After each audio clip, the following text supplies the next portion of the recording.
Yo, what's up? My name is Patrouski, and I've been playing PokeMMO for over 10 years and have almost 8,000 hours if you include alt accounts. Now, I also have around a 600 million net worth in terms of Pokeyen and 46 million Pokeyen of a cash stack. I've also had 0 Pokeyen to my name when I came back to the game in 2021. So I've been all over the spectrum, and I know what it's like to lose Pokeyen, I know what it's like to make mistakes, and I know what it's like to gain it all back and some. Today, I'm going to be continuing my 63 series where I have 63 tips on PokeMMO, 63 things to do in PokeMMO if you're looking for goals and endgame content. Today, welcome to 63 moneymakers in PokeMMO. I know that no matter what type of player you are in PokeMMO, whether you play PvP, you're a shiny hunter, PVM, whether you like to farm for good vanities, no matter what you do, if you're just a socialite and enjoy talking in team chat, you need Pokeyen for pretty much every activity in the game. So today I'm going to be covering 63 various moneymakers for different levels of play. There's going to be tips in here for downright beginners, tips in here for intermediate players, veteran players, and the more experienced.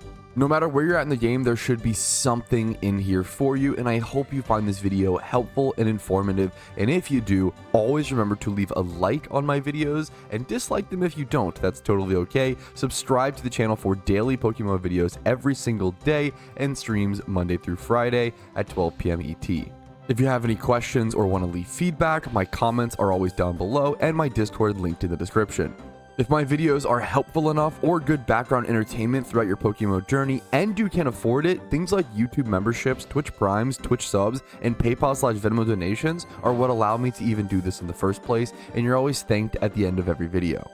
One quick last qualifier that a lot of moneymakers in PokeMMO are kind of inconsistent in terms of the Pokeyen you'll make from hour to hour. Now, in terms of the grand scheme of things, if you do one method for 10 hours, you do end up with a consistent average amount of Pokeyen gained. But if you go do one of these methods for 1 hour, and I say, hey, on average you can make 200,000 Pokeyen here, and you only make 100k, keep in mind that's just the average and there will be offsets. PokeMMO is also an extremely game knowledge and skill intensive game. A lot of these money making methods require you of understanding other things and require you to understand how to sell and buy Pokemon. Understanding how to properly price check Pokemon might be one of the most crucial and fundamental skills within PokeMMO. Without it, you can't do a whole lot of money making methods. So if you don't know how to do that already, there will be a link in the description on how to price check Pokemon. One quick final note that moneymakers are really complicated in PokeMMO, and all of these methods could easily get their own 8 to 16 minute video, and I'm trying and attempting to condense each section to like less than 3 minutes per method, hopefully around 1 minute per method. So I apologize if I'm skipping over information. I'm trying to get all of these methods displayed to you guys in a reasonable amount of time, but also explain them in enough detail so people can just watch this video and go attempt these methods. So I appreciate you guys understanding that. If you have any questions, if I left out too much, once again, let me know in the comments. But I think that's enough qualifications. Let's go ahead and get into our list. Moneymaker number 1 is going to be in Cerulean City in Kanto. It's going to be north of Cerulean City up over at Route 24. We're going to be catching female Squirtles, Abras, and Meowths here. These are the best Pokemon to catch at this spot for a couple of reasons. Number 1, female Squirtle just has a really good base price, usually sitting at around 10 to 12k, like this. And then Meowths with 31 attack and or 31 speed usually go for a pretty solid base price, 16k just for a 1x31, which if you aren't familiar, it's around a 1 out of 5 to a 1 out of 6 chance of every Pokemon you catch to have a 1x31 IV.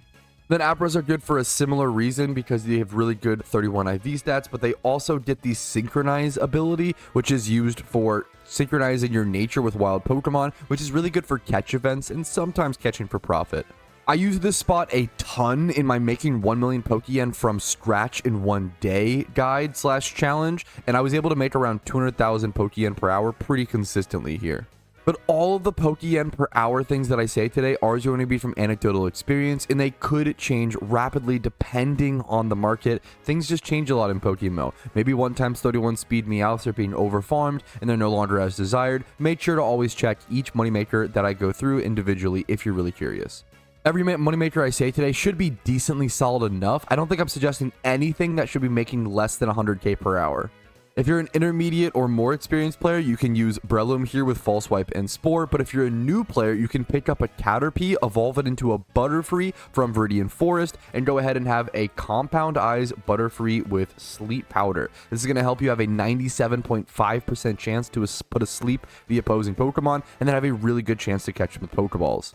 Just be careful for shiny Abras if you are in the early game here. It is kind of a risk. There's no way to have a 100% chance of catching Abra if you're truly in turbo early game here, trying to catch them for profit. So just be careful of that. You might want to make your way down to Vermilion City, maybe go pick up a Diglett and get like an Arena Trap Mon or something like that before farming here if you're super early game. But if you're okay with that risk, the shiny rate's only 1 out of 30,000. It's up to you.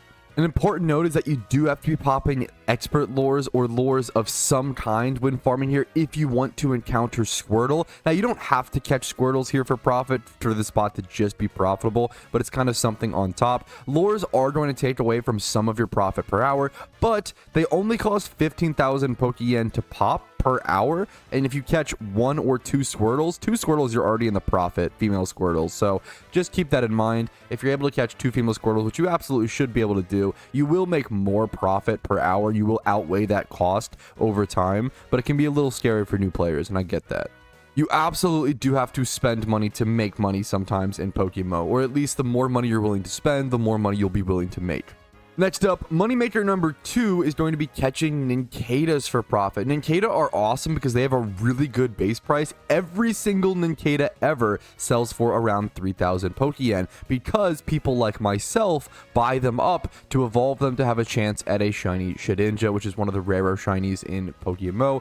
Very specific shiny, extremely expensive. That's how you lose money, not how you make money. So let's focus on catching Ninkadas. So if you catch Ninkadas with good IVs, you can obviously sell those. Any Pokemon with good IVs or 1x31s will always be worth money. It's pretty hard to go wrong with catching Pokemon in PokeMMO for profit. However, Ninkadas are great because they have that 3,000 Pokeyen base price. So you're always making consistent profit. If you catch Ninkata over here at Route 116 in Hoenn, once again, a very early game spot. They spawn at, I believe, a common rarity, so you can get a fair amount of them. They're also extremely low level, so you should just be able to false swipe and Pokeball them and get a pretty easy catch. Ninkadas are extremely chill, so I definitely recommend farming here if you're new or any type of player, honestly. However, I will say, if you want to make the maximum amount of Pokeyen in terms of farming Ninkata, I strongly suggest trying to communicate, whether through the forums or trade chat or my Discord, finding a buyer for them. It is much better if you sell Ninkadas to someone off of the GTL, because each time you sell one of these Ninkadas on the GTL for 3k, you're losing 1k from the listing fee. So you're actually only making 2,000 Pokeyen. But if you find a consistent buyer who's willing to buy every single Ninkata that you can possibly catch for maybe 2,500 to 3,000 Pokeyen, well, now you're making 1,000 more Pokeyen, or around 500 more Pokeyen at least, more per Ninkata if you can find a consistent buyer. Plus, you know that they'll always sell very consistently. This is what is called and known as box trading in PokeMMO. This especially comes up with Dittos, but I thought I'd talk about this for Ninkadas as well, because box trading can save you and make you a lot more Pokeyen. Catching Ninkadas should net you around 150k Pokeyen per hour on average. Moneymaker number 3 is going to be breeding Cyndaquils for profit. Cyndaquils and Typhlosions are super needed for gym rerun teams in PokeMMO, so 2x31 Cyndaquils and Typhlosions with special attack and speed IVs are constantly in solid demand, especially if you end up rolling one of those beautiful modest, rash, or mild nature. All of these plus special attack natures go for significantly more, as you can see, 90k plus versus the 43k or so just from having the 2x31. Now, breeding for profit in PokeMMO, I will say, is not necessarily for beginners. You do have to have a fair amount of upfront capital to do this, but I strongly suggest everybody learning to breed for profit. It is one of the most powerful things in PokeMMO, especially during specific markets. Let's go ahead and give you guys a quick example. Thankfully, we just so happen to find a perfect Cyndaquil for this video. So this Cyndaquil is 31 special attack and rash nature. We can actually Everstone that nature. So I'm going to spend 21,500 Pokeyen on that Cyndaquil. Now that Cyndaquil is a male, and I want it to stay a Cyndaquil, and the female Pokemon decides a breed and a breed decides the Pokemon species. So I'm actually going to go ahead and go buy a Ditto. If I were to go buy a female Field Egg Group Pokemon, it wouldn't come out as a Cyndaquil, it would come out as something else. So I just spent 44,000 Pokeyen on that Ditto, which seems like a lot. And once again, this comes into the spending money to make money. I'm also going to spend 6K on an Everstone, and then I'm also about to spend 10,000 Pokeyen on a breeding brace. Okay, stay with me. I know it's a lot to soak in as a new player. Let's go ahead and do this. I have plenty of breeding guides. If you're looking for a specific breeding guide or a breeding for profit guide, I do have all those out there. I would definitely check those out. We're gonna go with that speed brace. Now I'm going to put the Everstone on the Cyndaquil because I want to keep that nature, and then put the speed brace on the Ditto. Let's go throw this into the daycare man and see what this comes out like. So once then, this was the rash one. This is coming out double 31 rash nature. We can go ahead and go through with that breed. And let's go ahead and do Pokeball, put it in a Pokeball. That adds an extra 200 Pokeyen if you really want to calc that. But we know for a fact now that this Cyndaquil is going to come out 31, 31, and then rash nature. Let's see what this would sell for if we were to sell it on the GTL. It's going to sell for around 90K, right? So I'm making 10K Pokeyen. See how quick that was? I'm making 10K Pokeyen just on this breed. And there's tons of other examples like this if you can't. Obviously, the fact that I found a 1x31 Cyndaquil with Rash Nature, kind of lucky. That's not always going to happen. But you can definitely just go ahead and breed 1x31 Cyndaquils with 1x31, Dittos or whatever with 31 special attack and speed. And then if you randomly roll that nature, that's when you're in the big money. If you go ahead and you take a breed, that should only cost you, if you were to go buy a 31, let's say you were to buy a 31, let's do a new calculation. So let's say you were to go ahead and buy a 31 special attack Cyndaquil, right? That's going to cost you 22K. Let's go ahead and add that on. Let's go buy a Ditto with 31 speed. That's going to cost you 7,000 Pokeyen, right? So plus 7K. Now you are going to have to buy 2 braces for both of these Pokemon. So we're at 29K so far, plus 20K for the 2 braces you're going to have to buy, right? So you are losing money on Cyndaquil breeds like this in this current market. This is a really good example of make sure to please check every single market before you do something, because if you were to just breed Cyndaquils like this, these are selling for 43K. So if you were to just breed like this and you were to not roll nature, you're actually losing profit. There's a lot of times in this market where this is actually making money, but you have to make sure you double check. Always double check before you go through with something. But then if you were to go to nature, if you were to happen to randomly roll modest, which I think is like a 1 out of 32 chance, but there's 3 possible ways to do it with modest, rash, and mild. So it's like a what? I don't know if I'm good enough at math, but it's like a 1 out of 3 or something like that, or basically 1 out of something like that chance to roll an actually usable nature. If you were to roll modest or rash or mild, now all of a sudden you spent 50K to make a Pokemon, you're selling it for 94K, you're making 40K profit on that breed.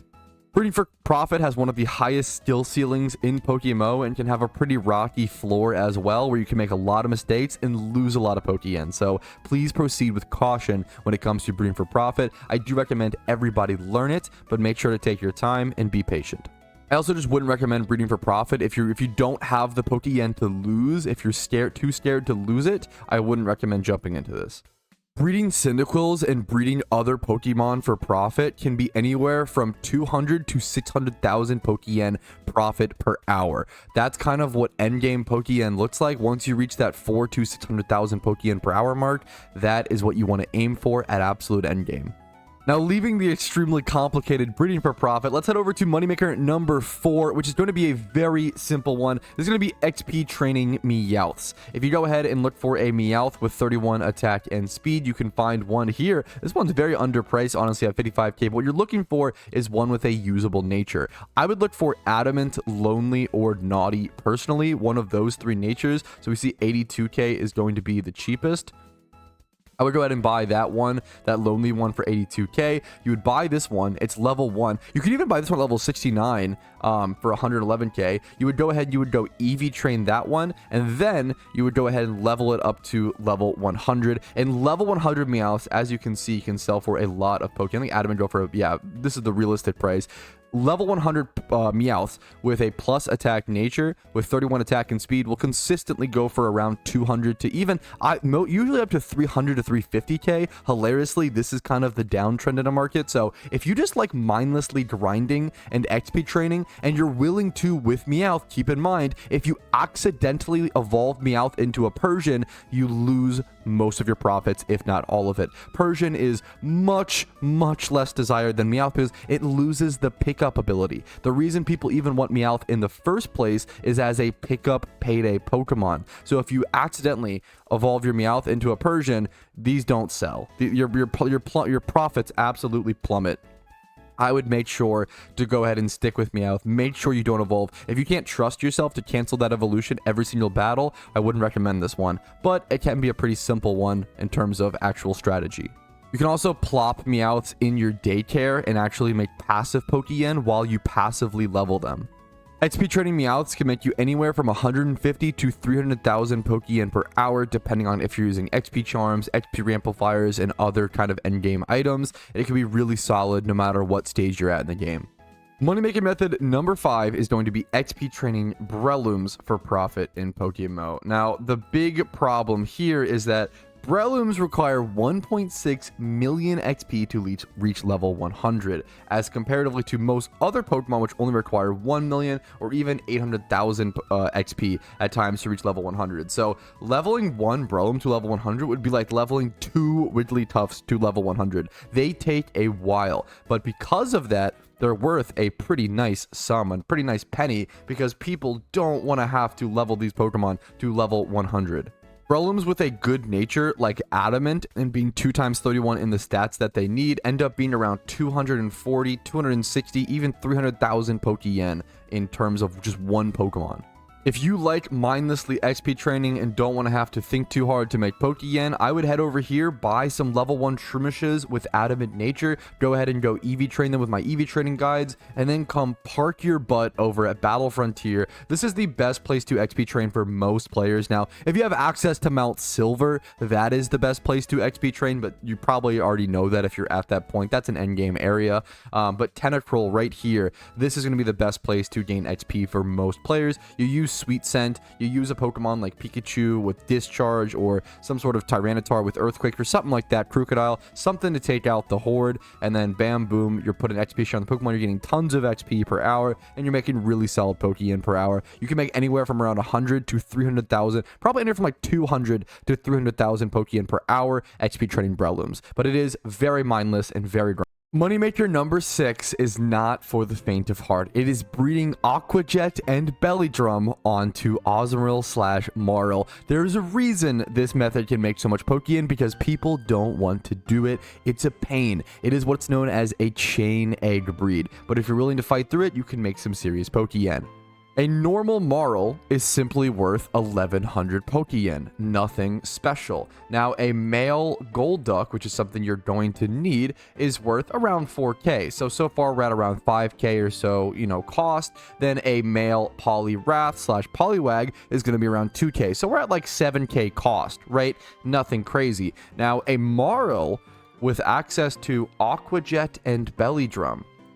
Let's just do Aqua Jet. Usually someone who's breeding them is doing both, but let's go ahead and check. This one has Belly Drum and Aqua Jet. The cheapest one is 40k. So we just spent 7k on Pokeyen to create a Pokemon that is worth 40k. Now, it's really complicated to explain how to do that, and I'll do that in a quick sec, but I do have an in-depth guide that should be linked down below on how to breed Belly Drum, Aqua Jet, and Azumarill in PokeMMO if you're curious and want to see it in great detail. But before I do that, what I would recommend doing, and what this is going to depend on the market, in my opinion, what I see right here is I see untapped potential. I see Adamant Marills and better Azumarills going for like 300,000 Pokeyen, right? So if I were to go ahead and I were to just buy one of these Marials and I were to breed it up in terms of IVs, you might be able to make more profit per hour doing that and actually turning those into like really good competitive ready to go Osmorils, which are going to need 2x31 attack and speed, and then 20 plus in every other stat, and then either Jolly or Adamant Nature most likely. If you can create that, you're going to be selling those for 350k Pokeyen really easily. This method, you can make like 300,000 profit per Osmoril. This can be insane money. This can reach 600,000 Pokeyen plus per hour if you're able to do it well. But this is an extremely difficult, high skill ceiling method. That's why it's not done very much. Okay, but let me quickly show you how I would actually go ahead and do this. So first things first, you want to buy a female Marill. Next, you want to buy a male Poliwhirl / Poliwrath with Belly Drum. Thankfully, you can look up has move nowadays. You used to not be able to do that. This one's really cheap at 2k, so I don't have to level it, right? However, if I want a Gold Duck with Aqua Jet, I'm probably going to have to level this. Yeah, I'm not seeing any on the market, even Psyduck. So what this tells me is I'm going to have to just buy a shitty normal Psyduck, and I'm going to have to level it up until it learns Aqua Jet. So I spent, 1,000 Pokeyen on the Marl. Let me get my calculator up. 1,000 on the Marl, 2k on the Poliwrath. So we're at 3,000 cost so far. Super cheap. And then I'm going to go ahead and buy this Psyduck at level 37 for 2k. So we're at a total cost right now of 5,000 Pokeyen. Now, Psyduck evolves into Golduck at level 33. So we need to get this Psyduck with enough XP to go ahead and get it to evolve or level up once, and that'll allow it to evolve and potentially learn Aqua Jet. So you would head over to Hoenn, go to the Battle Frontier, and train on Tentacruels. This is going to be the best XP spot for most people unless you have Mount Silver unlocked. I do one Horde, get enough XP to go ahead and evolve my totally normal Psyduck. And now, a few minutes later, I have a Golduck.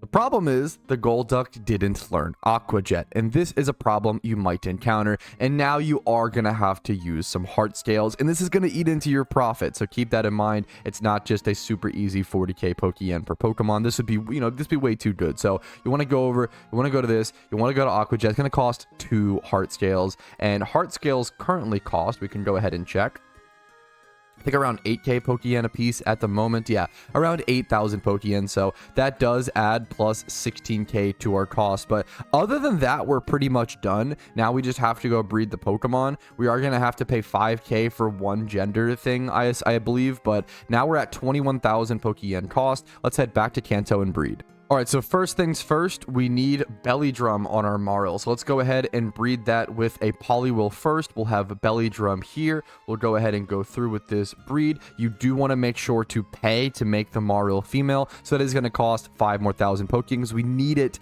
to be able to breed with our male Golduck.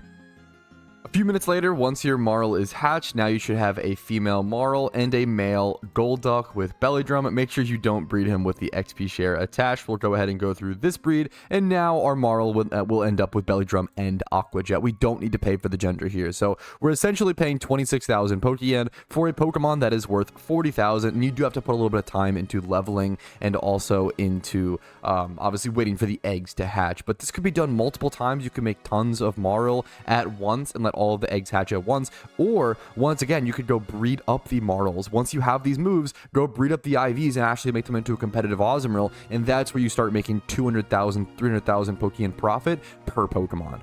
This method is fantastic, and I've made a ton of Pokeyen with it, but it's also kind of a pain and not for everybody, just something to keep in mind. I think you can make like anywhere from like 2 to 500,000 Pokeyen, pretty big range when it comes to breeding for profit per hour with this method, depending on the market.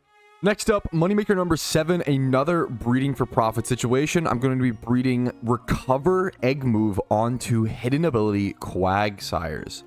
So Hidden Ability Quagsire is a really good PvP Pokemon that is currently in the UU tier, and it loves to have access to Recover for really consistent sustainability in its HP.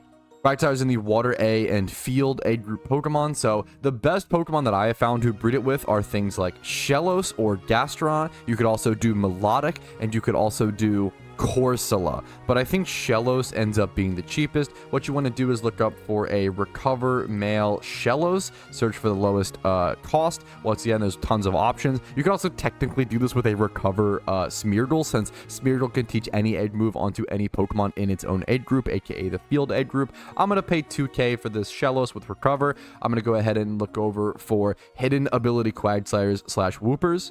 So you want to do hidden ability yes, and then search for Whooper, and you'll see Whoopers are worth around 3k. Now, if you were to check what a Whooper with hidden ability access and recover is worth, it's obviously a lot more. This isn't exactly accurate, obviously, because this says 2 times 31, so you do want to keep an eye out for that. But if you were to take one of these, breed them like this from scratch, make sure to get hidden ability access and the egg move onto it, and then after doing that, breed it up for IVs. Essentially, what I did here is I went ahead and I spent like, what, 5k Pokeyen on this, really cheap. Oh, make sure you get a female Whooper. It's a little whoopsie for me. That's a great example of no matter how much you breed for profit or do breeding in PokeMMO, you're always going to make mistakes. It's just a very, very complicated thing. It just honestly happens. So let's go ahead and go through with this breed, show you guys what this looks like. So we've got a Whooper with hidden ability access that is female with a Shellos. Now it is coming out with recover, which once again is an egg move. You don't really need to pay for gender there, since it's going to come out. You can go ahead and breed with Dittos and just breed up the IVs from there. Another breeding for profit money making method that can make anywhere from 200 to 600,000 Pokeyen profit per hour. Next up, moneymaker number 8 is going to be flipping Dittos. Now, I have a full guide on this, and I think Dittos are a really good way to learn about flipping in PokeMMO. It's a really good way to practice just honing in on one market. Flipping is simply the act of buying something for less Pokeyen and then relisting it and selling it for more.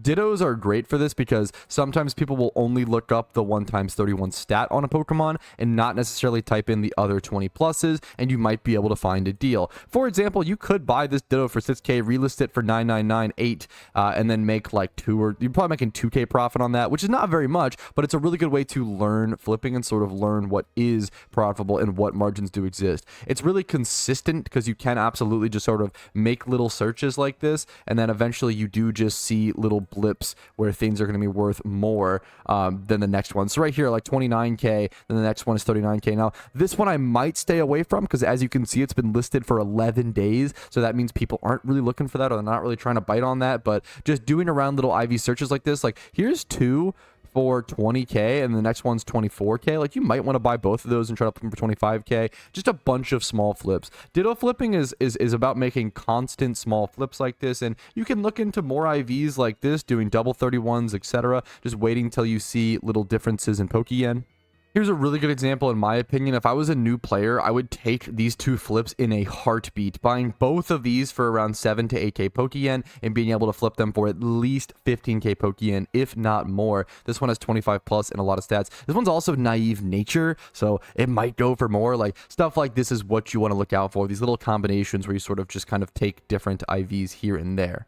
Now, flipping can make you some of the most Pokeyen in PokeMMO. This is how people start reaching over 1 million Pokeyen gain per hour, even consistently. I've seen people flip from nothing to 1 billion Pokeyen in a 1-year time frame. Flipping is true endgame, and when it comes to PokeMMO, breeding for profit and flipping are the true endgame activities. In terms of flipping Dittos at the start, if you're making like even 50k Pokeyen per hour while flipping Dittos and learning, you're probably doing a good job. You want to aim for maybe 100 to 200,000 Pokeyen per hour doing this. That should happen over time. Stuff will take time to sell, of course, but you should be doing pretty decent with this. And if you learn to flip other markets, and once you reach into other things, then you start really making money. The more markets you understand, the more things you can flip. Next up is one of the simplest and most consistent money-making methods in PokeMMO for the longest period of time, period. This is number 9. This is payday pickuping at Dragon Spiral Tower. For this, you will need a Meowth with 20 plus attack and speed, 252 attack EVs, 252 speed EVs, a plus attack nature, lonely, naughty, or adamant will all work. And then you need payday. I recommend PP maxing it with a pickup ability. A pickup ability is super important. It's where you make around 60% or 50% of your profit per hour. I recommend a choice voice band as well, just making sure you're doing max amount of damage. And if you want to spend any decent amount of time here, I strongly suggest bringing a high level ghost type Pokemon, because if you were to happen to encounter a shiny Basculin at this location, it can kill itself with Final Gambit. So you need a ghost type to prevent that. But essentially all you do here is you use your Super Rod up here at Dragon Spiral Tower, you fish here to the north of Icarus City, and you make a really consistent Pokeyen per hour. You just payday every battle, making a few 100 Pokeyen per battle, and then you also get items every now and again. You can watch my Pokeyen stat here. I'm at 352,000, Pokeyen 718. By paydaying this, I should get 550 Pokeyen. It should put me up to 353k. I'll pick up the Pokeyen here. Just like that. It's really, really easy, consistent Pokeyen. If you want pure yen on your account, this is just a really easy and satisfying way to do this. Now, because of this method is not the best moneymaker method in the game. It's around 100 to 150k Pokeyen per hour, really consistently. You are never going to make like tons and tons and millions and or billions of Pokeyen pick up paydaying. It's too slow, it's too grindy. There is sort of a cap on it, but you can make really decent Pokeyen, really consistent Pokeyen, and really it's really good for intermediate accounts. I would not recommend this to veteran or more experienced players. The upside at this location is you can also kind of shiny hunt for Dratini. Now, this used to be the best place to shiny hunt Dratini in the entire game. That is no longer the case. It is no longer the best spot. Now you want to go to Dragon's Den in Johto and just go for ×5 hordes. But it's still a pretty cool thing to have that opportunity to get a really rare shiny and a really cool shiny, just while also making some Pokeyen. Next up, moneymaker number 10. Once again, a pretty good beginner-friendly one. We're over here in Undella Town. We're going to be fishing at Undella Bay, and we're going to be using a Thief Pokemon to get Heart Scales. You can also Payday here if you want to. If Meowth can get Thief, you can honestly go ahead and do that, but I'm just going to be thiefing here for the time being. You can thief Heart Scales and other items off of Love Disc and other Pokemon here. There's also just a ton of really cool shinies here. I think Shelder is here. You have a chance for it here, which is really, really good. Remoraid here is honestly a quite cool shiny. You want to make sure you don't have an item on your Thief Pokemon, because with Thief, you do need to actually like take the item off of the Pokemon if you were to go ahead and just snag one. Unlike Pickup, where you can have an item on the Pokemon, it'll just go straight to your bag. But I've heard people swear by this spot, saying they can make around 150k Pokeyen, maybe even up to like 180k really consistently here. I've never had much success here, to be totally honest with you, but I've also only tested it for like 3 or less hours. So maybe if you guys have good experience here, let me know. I've never been able to succeed over at Undella Bay, but some people love this spot. Next up is another breeding for profit one. Number 11 is going to be breeding Rotoms in game for profit, because Rotom is probably the most desired Pokemon in all of PokeMMO. Now, you just want to generally breed up the IVs of Rotom, 20 plus in every stat that it needs. So that is going to be 20 plus in every stat except for attack, going high special attack, going high defense, 31 defense, and you want bold nature typically. We can go see what Rotom Wash is running, for example, bold, levitate, you know, leftovers, pretty simple stuff. Usually they go 252 HP, 252 defense in terms of EVs. If you want to go EV trade them, you can just breed them up. Rotom is so desired in PvP, because you see it like what, rank 5 or whatever in OU, and you're like, oh, you know, that's pretty high desired, but it's not more desired than Scizor. What are you talking about, Patrouski? Well, if you go over to UU, Rotom Mo and Rotom Heat are also both at 8% usage. So Rotom has many, many forms where it can be good. So Rotom Wash is, yeah, top 5 Pokemon in OU, but also Rotom Mo and Rotom Heat are pretty desired in UU, but also Rotom base form is top 3 in NU at the moment. So almost at many times, there's been times in UU where Rotom Heat and Rotom Mo were top 5 as well. So there are times where Rotom in different forms is a top 5 Pokemon in every single PvP tier in PokeMMO. I don't know how it's doing in doubles. Let's go check. In doubles, it's at an 8% usage. Rotom is one of the most desired Pokemon in PokeMMO, especially in terms of PvP. It's just so wanted for all of its many forms. So just generally breeding up the IVs and finding good deals on the GTL is going to be a fantastic way to make some good Pokeyen. And I have tons of guides and specific videos covering breeding for profit, so if you want to look into that, I recommend checking that out. But breeding Rotoms for profit, I do this all the time. It's probably one of the Pokemon that I breed the most for profit. I definitely consistently make around 200 to 600,000 Pokeyen per hour. Next up, number 12 on our list is a personal favorite. We are going to be catching shuckles for profit. Now, with shuckles, you can get some really good fossils and sell those off for good Pokeyen, and just selling good IV shuckles makes some profit. We're over here in Cyanwood City in Johto. If you smash the rocks over in the town, you have a chance for shuckles to appear. You could spend the time to catch these Krabbies as well.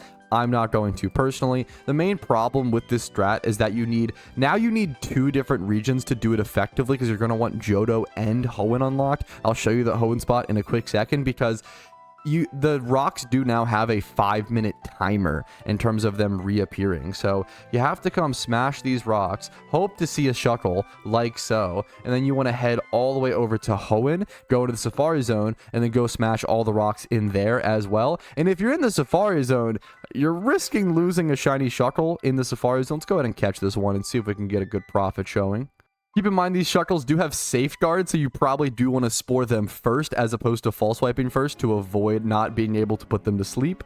Thankfully, they are shuckles, so even if they're 1 HP and not asleep, they probably have a pretty good catch rate anyway. So there's that first shuckle caught. This one didn't really have any profit, no good IVs or anything like that, no items, so we would just go ahead and move on, smash some more rocks. Now, the cool thing about this method is that it's also a shiny hunting method. Like, this is the best way to shiny hunt shuckle. So if you want to go ahead and do this to shiny hunt for a very cool shiny, I must say, no bias here.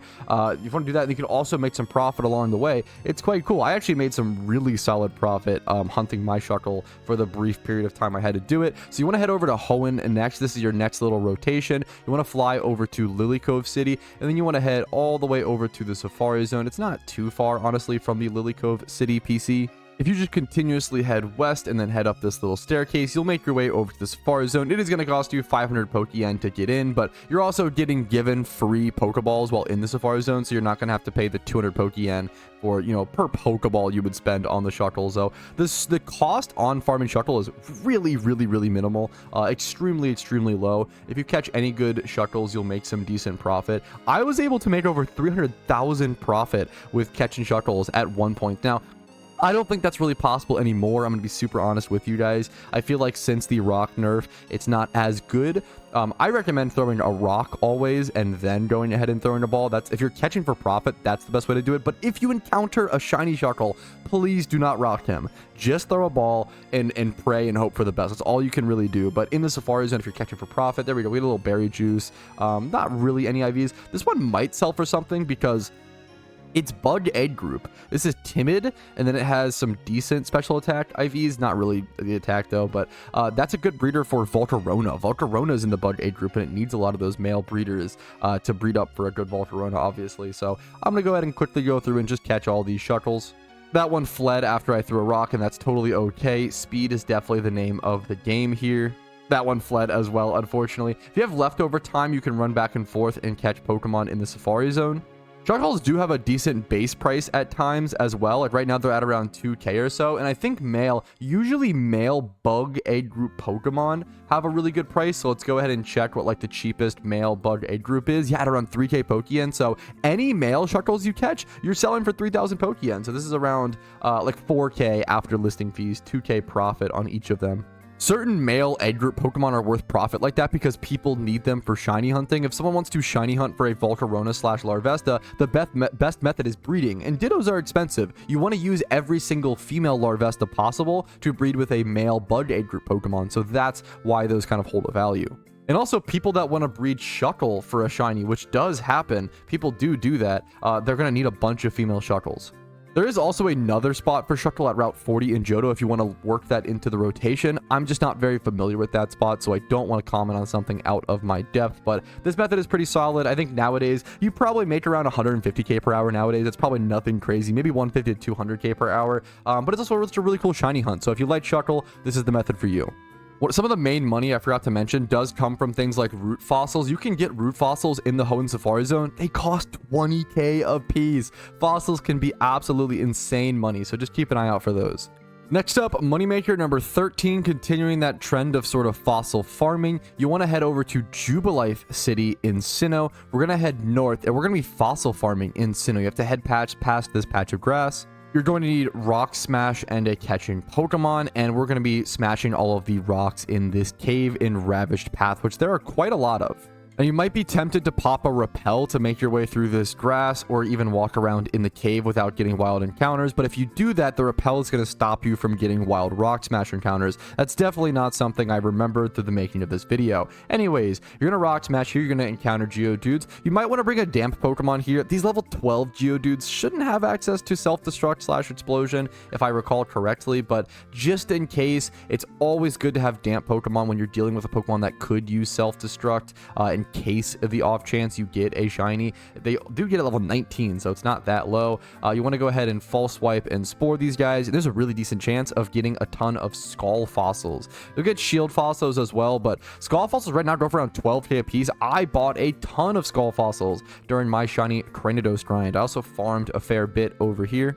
Some people choose to thief these just to go ahead and get the item and continue farming quicker, but from my experience, I actually make more Pokeyen per hour just catching the Pokemon, because then it really allows you to get IVs on good Pokemon as well, and I think you make a lot more Pokeyen per hour actually going for those good IVs. On this Geodude, nothing though, no good IVs, no fossil. On to the next. There's tons of rocks, as you can see over here, that you can smash and catch the Pokemon on. Since they're so low level, this is a pretty good beginner / low level money making method, and there is our first skull fossil. Really quick and easy. I made around 140 to 160,000 Pokeyen when I tested this method like 2 or 3 years ago back in 2021, and now apparently this method is better than ever. So I have heard people saying they're making 200 to 300,000 Pokeyen per hour here. I would definitely check it out. Next up, number 14 is one of the most underrated money-making methods in PokeMMO, in my opinion. You're going to have to start here in Hearthome City in Sinnoh. We're going to be going to catch Pikachus for profit in PokeMMO. The fan favorite, you know, the symbol of Pokemon. You want to follow my path here, head down here. It's a little bit of a trek to get where Pikachu is at. You might have to fight some NPCs if you dodge these guys during the storylines. Come down here, follow along. You want to head over to here. We're heading over to Trophy Garden, and I believe Pikachu has a pretty common, if not very common, encounter rate here. Let's go ahead and double check. See, Trophy Garden, very common, yeah. And Pikachu is in the Fairy Egg group, so male Pikachus or any male in the Fairy Egg group end up going for a really decent base price of around that 2,500 to 3,000 Pokeyen per thing. Once again, selling these as boxes can be better, but you can catch a lot of Pokemon, a lot of Pikachus, very, very consistently. When I tested this method around 2 years ago, I was making 200,000 plus Pokeyen per hour catching Pikachus, and it wouldn't surprise me if it's better. This method has always been super underrated. Next up, number 15 is probably my personal favorite moneymaker in all of PokeMMO. It is going to be buying and training up mediocre competitive Pokemon. Now, what I mean by a mediocre competitive Pokemon is just a Pokemon with 20 plus in every stat that it needs. So just 20 plus throughout all the, if I'm looking for a physical attacker, I just do this. I sort by the lowest price. I see, oh, Piloswine. This has sassy nature. You know, sassy's kind of usable on a Piloswine minus speed. This Pokemon's quite good. I could go ahead and buy this for 1,200 Pokeyen. Really nothing. Like 1,200 Pokeyen, just so little to put into it. And then if I go ahead and go EV train this Piloswine, if I look up a similar Piloswine with similar stats, and I do at least level 50 plus, and I'm looking for something EV train, let's go look specifically for a Piloswine. I'm going to be able to sell this thing. This thing's hasty nature and not EV trained. Let's go ahead, if I do EVs, I mostly just want to look for anything that's fully EV trained, but by the end of the day, you end up usually selling any mediocre comp that you train up level of 50 EV train. You end up selling them for around 50k minimum. So even if I go buy that Piloswine for 1,200 Pokeyen, 0 Pokeyen investment, it's all time investment from that point forward, where I have to EV train it up. I'd probably EV train that in 252 HP and then 252 special defense because of the sassy nature. Or you could go 252 HP, 252 defense. You could go 252 HP, 252 attack. You could do a couple different things there. Eviolite Piloswine is quite good in NU. Now the big thing here is to watch out for Pokemon that aren't that desired. If you start, for example, making an absolute crap ton of like Delibird, comps, that's worth it. Like, no one's using this in PvP. If you find yourself making like 10 Delibird mediocre comps, you're probably not going to be able to sell anything. But I generally sell mediocre comps anywhere from 50k minimum all the way up to like 150k. It kind of depends on the Pokemon and the desirability and obviously the IVs and the nature. Like that Piloswine could probably go for a fair amount of Pokeyen, at least 100k in my opinion, if I were to EV train it up and XP train it up to level 50. A lot of people want mediocre comps. Beginners want mediocre comps to be able to learn PvP and get into PvP. And then sometimes veterans want mediocre comps just to test how that Pokemon actually works on their team composition. They don't want to invest into a 5x31 good IV Pokemon, good nature, whatever, if they're not even sure they're going to keep that same Pokemon species on their team. So I love mediocre comps. Very, very, very, very, very low Pokeyen investment. Just a lot of time investment. If you work hard, you can make Pokeyen and PokeMMO, and this kind of moneymaker is the best telling sign of that. For our next money-making method, you are going to need the bicycle that allows you to jump. So if you don't have that, make sure you head over to Mauville City, come inside, talk to this guy, and grab the Acro Bike. But if you have that, you can go ahead and head over to Lava Ridge Town. And then from here, you want to head over to the east, go up this path. We're going to be heading up to Magma Hideout, which you can get to by jumping up these rocks along this path. You can hold the B button on your keyboard if you have the Acro Bike to go ahead and jump like this. For me, well, it's the B button in terms of like your Game Boy pad, so it's the X key on my keyboard, and then you're here in Magma Hideout. Here, you're going to be encountering Torkoal. You might even want to go through to a deeper level. I haven't done this in quite a while, so I don't remember which level you want to be on in terms of the best Torkoal spawns. You can kind of test out and see what works best for you, but you're looking for Torkoal spawns. Specifically, you're looking for Drought Torkoal. After checking back on my video, apparently I just ran back and forth right here at the entrance, so you can just go ahead and do the same. I do recommend bringing a damp Pokemon here, just in case one of these is shiny. You could run into a self-destruct mon. Don't do what I'm doing. I'm kind of risking running into a shiny, but obviously the chances are very low. You want to sit here and you want to run back and forth until you run into Torkoal. Specifically, you're looking for a Torkoal with Drought, so you want to wait to see. You'll be able to tell upon the battle's entry. So if it is a White Smoke Torkoal, we won't see anything, but there we see the sun set up, right? So this is a Drought Torkoal. I'm going to go ahead and catch this. There's a 50% chance the Torkoal will have Drought and a 50% chance that it will be White Smoke. Drought is the much better ability, obviously. Low-level Drought Torkoals are needed for gym run teams, and then high-level and good IV Drought Torkoals are needed for PvP. If you go over to the GTL and you search Torkoal and you go down to the very bottom of advanced search and you look for Drought, you can sort by cheapest price, and Drought Torkoals go anywhere from around 5 to, I've seen them go for like 5 to 12, 5 to 10k at times. This is definitely another market dependent one. You can see a lot of them listed here within the last 4 hours or so, up to around 6k. So they do kind of sell really, really quickly from what it seems.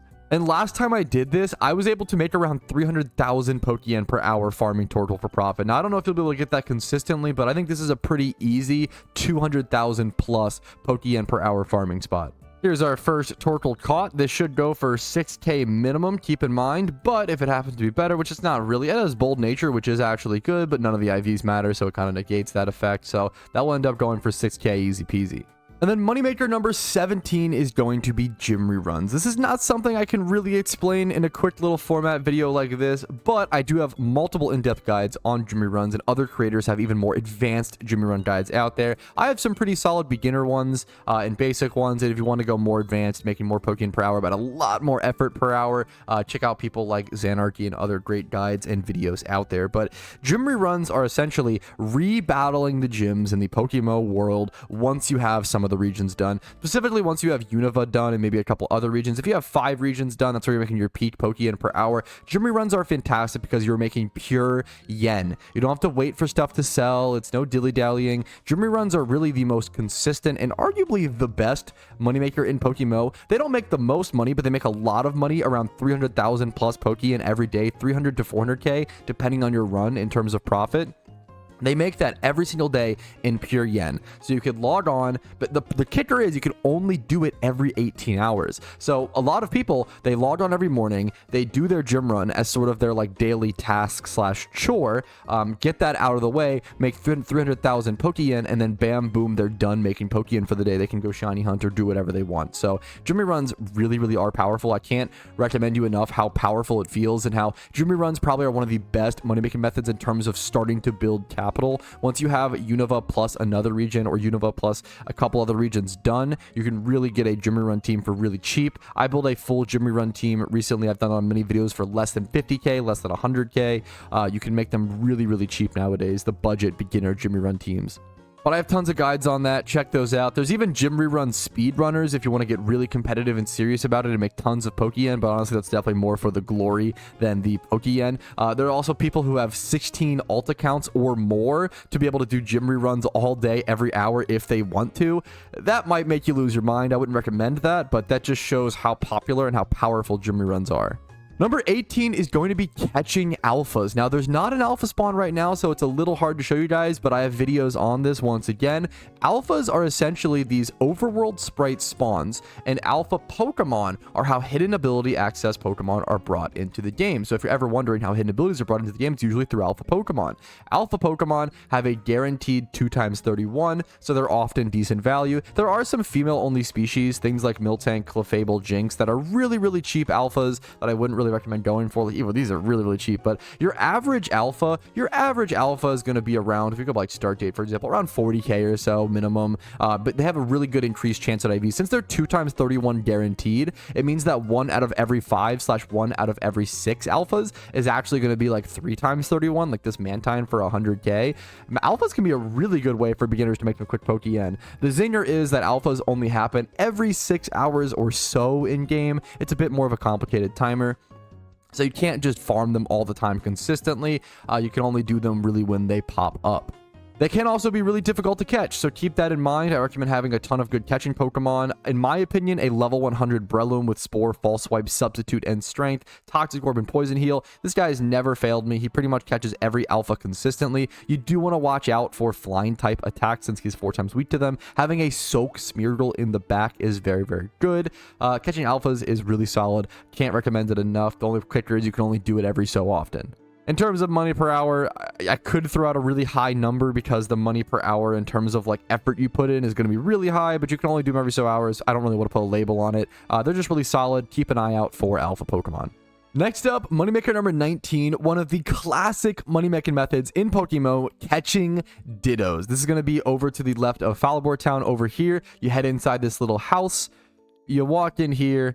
You walk all the way back to the end of this cave, and it's like a 60% chance to encounter Dittos in here. You'll also find a lot of Whismurs and Loudred, so watch out for that.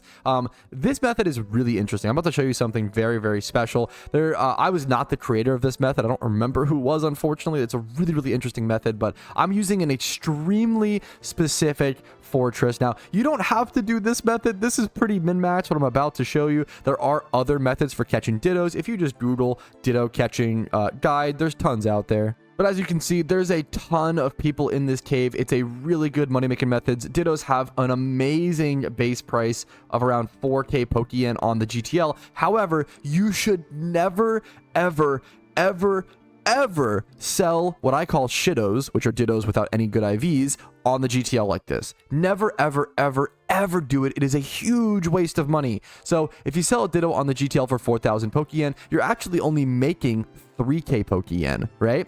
But if you collect 60 Dittos or sometimes 30 Dittos, that is what's called, once again, we're back to box trading, and Dittos are the most box traded Pokemon in PokeMMO by far. Ditto boxes are in such high demand that if you are a good Ditto box seller or a correct Ditto box seller, you should never be sitting on a box. You will always have people who are willing to buy your Ditto boxes because people need 30,000 Dittos on average for every rare shiny that comes into PokeMMO. Every Beldum, every Charmander, every, Larvesta, all these Edge Hunts, all these rare mons that people love so very much, all the Charizards, right? They all require an egg hunt, and those egg hunts are going to need tens of thousands, 30s of thousands of Dittos. Ditto hunters are truly the backbone of the PokeMMO and high-level shiny hunting community. If you're a Ditto farmer, I can't thank you enough. I've probably bought in some of your Dittos to make my way onto my Cranidos shunt, which took 17 months, but we finally completed. I'm getting really unlucky and just getting Whismurs and Loudreds right now. But there you go. You should have a really high chance to go ahead and encounter Dittos. And I'll show you guys this specific strategy. This specific strategy, you want a low special defense, a rash, like a minus special defense nature, and 0 to special defense EV. You need this, or IV specifically. You also want a lagging tail. This fortress is very specific, so I'm just going to scroll through it. Rash nature, 252 special attack, 252 speed, 0 special defense IV. You need that. You also need 31 special attack IV. You also need a decently low speed.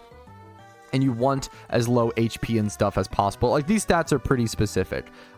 You want only Vault Switch as your move, because your goal here is you're essentially going to Vault Switch over to a catching Pokemon, and you need Net Balls. Now this Ditto is officially Vault Switch never kills as well, because it gets the sturdy ability from the fortress. You want the Ditto to transform into your fortress, taking on that low special defense stat, taking on Vault Switch as its only attacking move, having the sturdy ability so it lives, and then also having the bug typing. All of these things are very, very specific. This method is genius. Whoever created this is so absolutely gigabrained high IQ. It is so ridiculously specific. Then you use a Net Ball, which now has a greatly increased chance to catch it, like close to 100%, because it is that bug type Pokemon, and now you caught your Ditto. Dittos are amazing. You saw me Ditto flipping earlier. Dittos, really good, consistent, good IV Dittos sell for really good Pokeyen, 1x31 Dittos. You could get a shiny Ditto here. And then once again, the base price of Dittos you want to sell as boxes. Usually you want to sell a box of Ditto. It depends on the market. They can go anywhere from 180k to 240k. It just depends on the market. Usually the way that I'd recommend price checking a Ditto box is what you want to do is you want to look up the cheapest Ditto on the market. So right now, 4,100, they keep getting bought out below 4,100. So I would say 4,100 is the cheapest Ditto. What I would do is I would take 4,100 and go ahead and subtract 500 yen from that. The reason you subtract 500 yen is because you're splitting the listing fee between the seller and the buyer. If you're the seller, you're making 500 more Pokeyen by selling each Ditto for 3,600 Pokeyen to a direct trader, right? And if you're the buyer, you're also saving 500 Pokeyen. What I see a lot of Ditto box sellers do is they'll just go over, they'll check the GTL, they'll go, oh, you know, Dittos are 4,100 Pokeyen. Oh, I'll just sell that to a Ditto box buyer. Oh, okay, so I'll sell it for 246k. This is number one, it's cucking your client. But number one, if you're the buyer, you're cucking yourself. And I put more fault of this on the buyer. If you're a Ditto box buyer, don't buy Ditto boxes for this price. Never, ever, ever. Do not buy Ditto boxes for a price that is not split evenly between you, the buyer, and the seller. There is no reason to remove your entire benefit as the buyer, because why would you not just go buy the Dittos for this price? If you're going to be buying the boxes at the same price as them on the GTL, there's literally no doubt why you'd rather just go buy these, put them in your mail, have extra storage. There's no point to it. As a Ditto box seller, you should be subtracting 500 and then multiplying by 60 and selling your boxes for that price. But once again, I do put more responsibility on the buyer for that one. This is just kind of my thoughts and feelings. At the end of the day, you can list, you can buy, you can sell Ditto boxes for whatever price you want. I'm just a guy on the internet. These are my thoughts and my feelings. What I say is not law and does not mean it's morally or objectively correct. I definitely do have strong feelings on this one, and that's just kind of where I stand, though. So I do want to share my personal opinion, because since I've been playing the game for a very long time, I feel like I have a good understanding, but that doesn't always mean I know what's best. Now, you do want to sell all of your good IV Dittos on the GTL. Anything with 1x31s, 2x31s, etc., those will go on the GTL. And you want to make sure you factor in nature as well. Let's go ahead and check this Ditto I just caught. 1x31. This is a great example. So this is a 1x31 Ditto. It's got no other stats to really worry about. This, I would go ahead and list this. I would list this for 779.99 Pokeyen to undercut this one. This one's a little underpriced. There's no reason to undercut that much. 1 out of every 5 or 6 of your Dittos should be 1x31, and 1 out of every 78 Dittos should be 2x31 on average, and 1 out of every like 1,800 Dittos should be 3x31. So if you farm long enough, you start getting Dittos that are worth, 200,000 Pokeyen each, but that's going to take a lot of Ditto farming before you reach a 3x31. And if you are lucky enough, if you are one of those god gamers / you farm Dittos just for long enough to catch a 4x31 Ditto, well, now you're reaching Dittos that are worth over 1 million Pokeyen a piece. Those alpha Dittos especially. Like, these things get ridiculous. So if you start getting wild caught 4x31 Pokemon, there you go. Dittos are expensive. Dittos have been a consistent 220,000 plus per hour Pokemon to catch for profit. It's always kind of been 220,000 Pokeyen plus per hour. It's also really brain dead once you learn the method, so keep that in mind.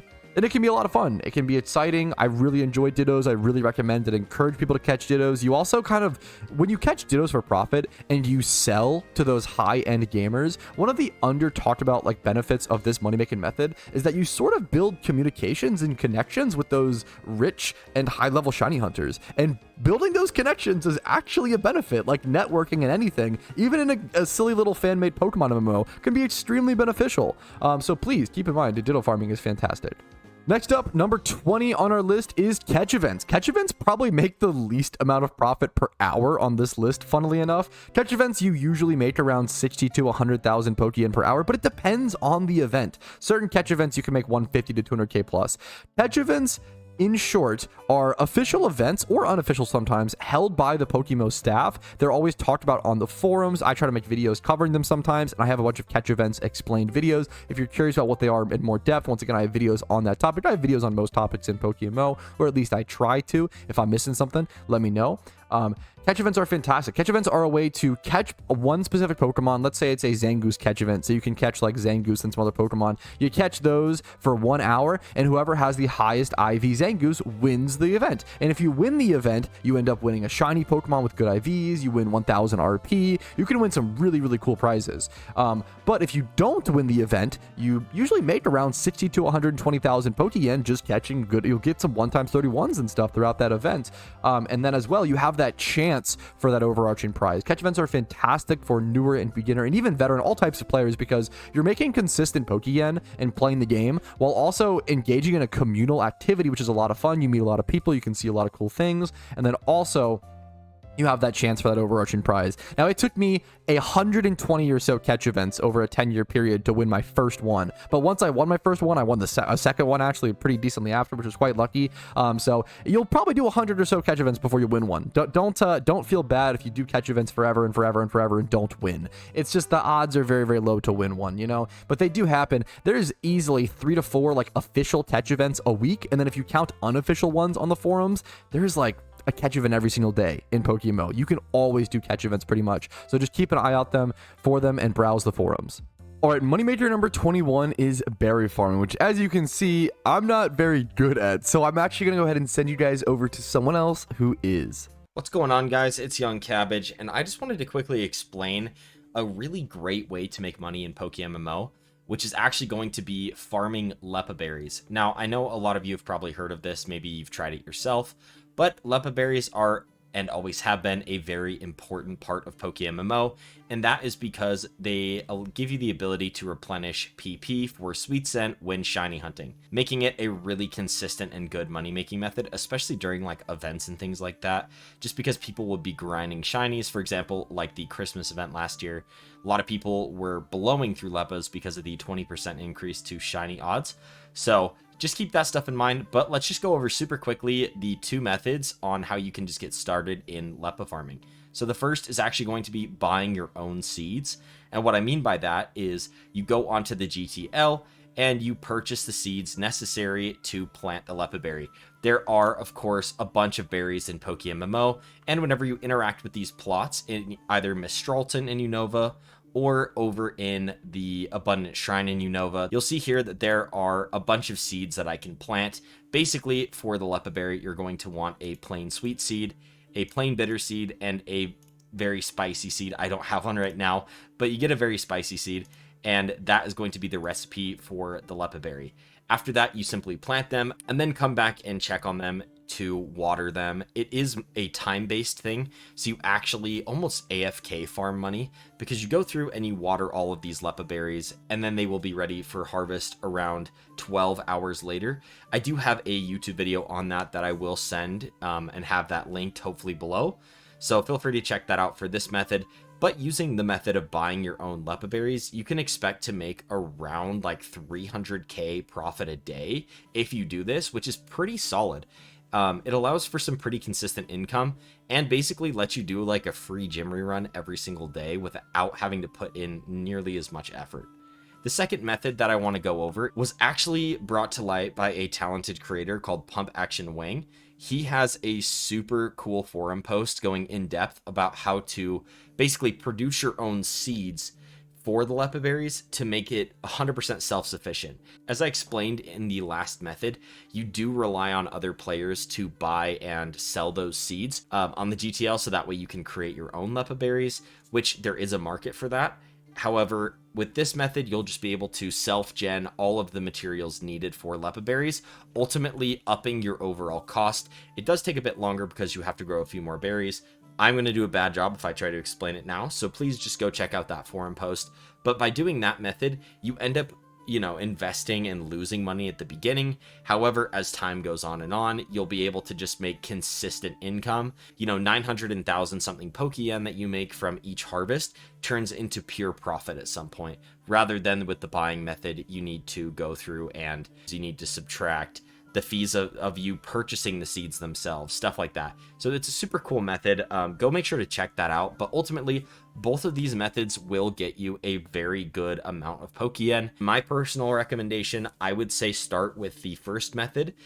Buy the seeds and do the watering. See if it's a routine you can get into. And if it's something that you could see yourself doing long term, then maybe look into method 2 and getting into more of the self-generation, just because there is more Pokeyen and profit to be made there. But overall, that's going to cover Lepa berries just very quickly. So if you want to go check out those links, go ahead and do that. And then if you want to watch more content from me, on YouTube, you can find me. It's just Young Cabbage on YouTube.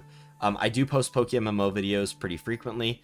But anyways, I'm honored to be a part of this project. Thanks to Patrouski for having me on, and I hope this was helpful.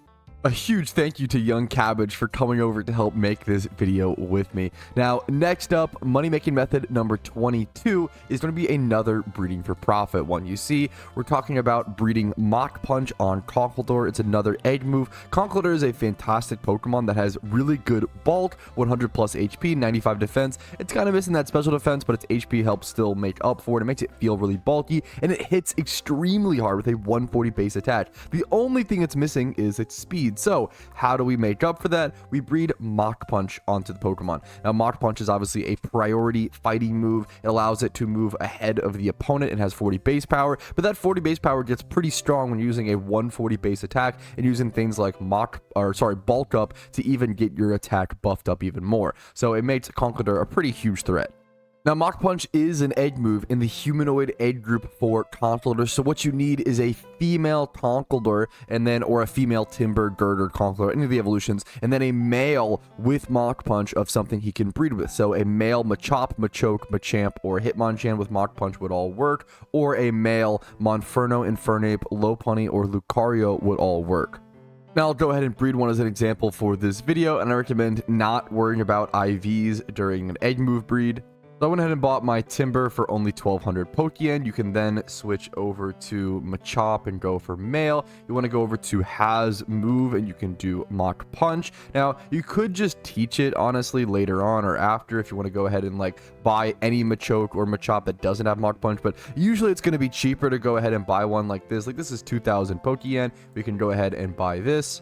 And if we go breed these two Pokemon together, we're going to end up with a Timber with Mach Punch. Now, we'll still have to breed the IVs up. That's where a lot of the profit is going to come in here, is actually taking this Pokemon and breeding it up to get better and stronger and actually make it either a UT, which is an untrained, ready-to-go competitive Pokemon, or just EV training and XP training it up to level 50 and making it a ready-to-go competitive Pokemon.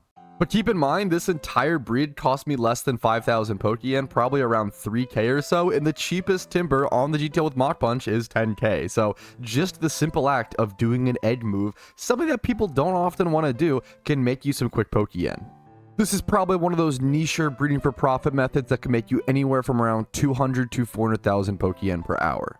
Next up, moneymaker number 23 on this list is Elite for reruns. Now, this is another one that's out of my depth. I've never actually done this one before, but it's sweared by a lot of the community. You can make 300 to 400,000 Pokeyen per hour, from my understanding, doing Elite for reruns. I'll be linking a guide in the description from AFC Adino. This guy looks incredible to me. But I will say, this moneymaker method does have a pretty high barrier to entry. Number one, you need multiple regions done, multiple Elite Fours completed. But number two, 2, you need a lot of very specific, very good IV Pokemon. I'm talking like 3 to 5 times 31 Chandelures, Metagrosses, Poliwrath, Gliscor, Gengar, Chansey. You need very, very high-end Pokemon. Now, if you already play OU PvP at a decently high level, you might already have these guys laying around, but for a lot of us, this is a pretty high barrier to entry. I think once you reach needing like 6 multiple 31 Pokemon just for one money-making method, I would call that pretty high-end / end game. So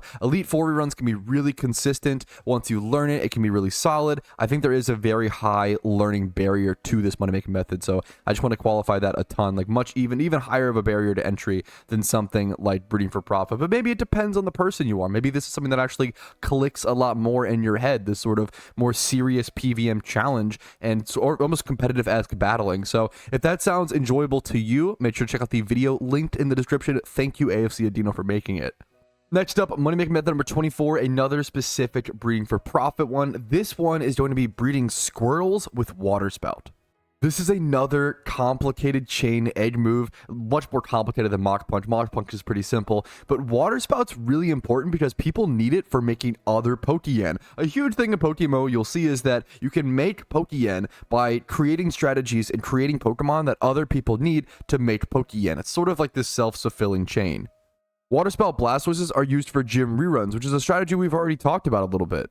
Now, breeding Squirtles with Water Spout for profit is going to be highly dependent on the time and the market and economy situation in PokeMMO when you do it. So make sure to check at the time you do it because it may or may not be incredibly good. I've seen beginner players that very simply make 300,000 Pokeyen per hour breeding Squirtles for profit, but you could also make like 50 to 150k. So it just really depends. Make sure to double check. You should do that for any of these methods.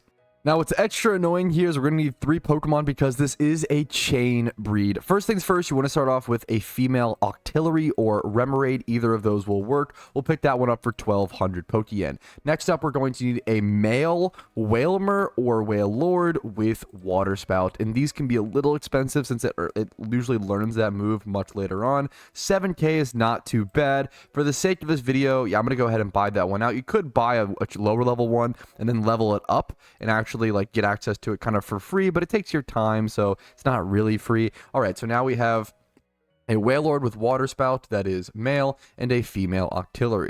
We're gonna go ahead and breed these two together, and we have to make sure, once again, be very careful here. You do have to pay for this to come out male because you need to breed it with a female Squirtle. So far we spent around 10k or so far. It's going to bring us up to 15k. It's not cheap to make this breed a lot of the time. So there it is. 5k. That's 15k Pokeyen just so far to make this breed. And we still have to go buy a female Squirtle, which usually aren't cheap. That's a money-making method of its own. And that's why we talked about earlier catching Squirtles for profit. This is why female Squirtles are profitable, because people buy them to breed with Water Spout Pokemon. And it's this sort of, chain of making Pokeyen. And I think learning a bunch of different methods really teaches you how the PokeMMO economy works. So we're going to go ahead and go buy that female Squirtle for 12k. So now we are up to a 15k. Plus a 12k total cost at the moment, 27k. All right, and after our Remoraid has hatched, we now should have a male Remoraid with Water Spout and a female Squirtle. If we combine those, we can create a Water Spout Squirtle. Now, we could pay for it to be female here, but it's actually going to cost us 21,000 Pokeyen to do that, and it's just not worth that. You're not going to make any profit at that point, so you want to go ahead and just randomly roll it. So different species, if you don't know, Pokemon with different gender ratios in Pokemon will cost more to actually make them a specific gender. So a Squirtle has an 87.5% chance to be male and a 12.5% chance to be female. So if you want it to be if you want to pay for it to be a female while breeding, it costs a lot more Pokeyen, unfortunately. So let's go ahead and look up what a Water Spout Squirtle is going for right now. And it's possible we don't even make profit here, but it's always good to double check this kind of method. Yeah, I spent 27k on this and it sells for 35k, 34k. So you're making a little profit on this at the moment. I've seen these sell for 60k a piece.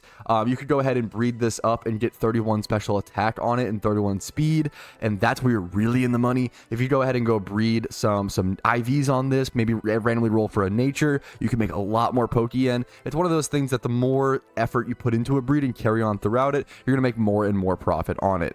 Next up, money making number 25 is an advanced one. This is going to be shiny flipping. Now, I have a video on shiny flipping, and I've made an incredible amount of passive Pokeyen shiny flipping. Like, I'm talking, I've put in 15 minutes of work, and then I've let it sit for a few weeks, and I've made 5 million Pokeyen, 8 million Pokeyen, 10, 12. Like, you can make some insane amounts of Pokeyen for very, very little effort. Like, once again, 5 million Pokeyen profit for 5 or 15 minutes of work. Now, it does have to sit there passively and actually sell, but let's talk about shiny flipping. So shiny flipping, generally I recommend only sticking to males when shiny flipping, and I do feel like now that the player base is getting more experienced and getting more educated thanks to my videos and tons of other creators videos and just other educational content out there in general, I think it is harder to find shiny flips, but it's still possible.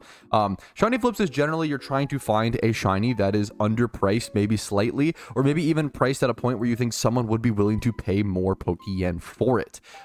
People need to buy shinies, especially male shinies, to breed up their current shinies. And usually people with tons of shinies, like myself, want to breed them up. They want to make them special. They want to make them a lot better. Like this Crafty, for example, I put some love into. It's 4x31.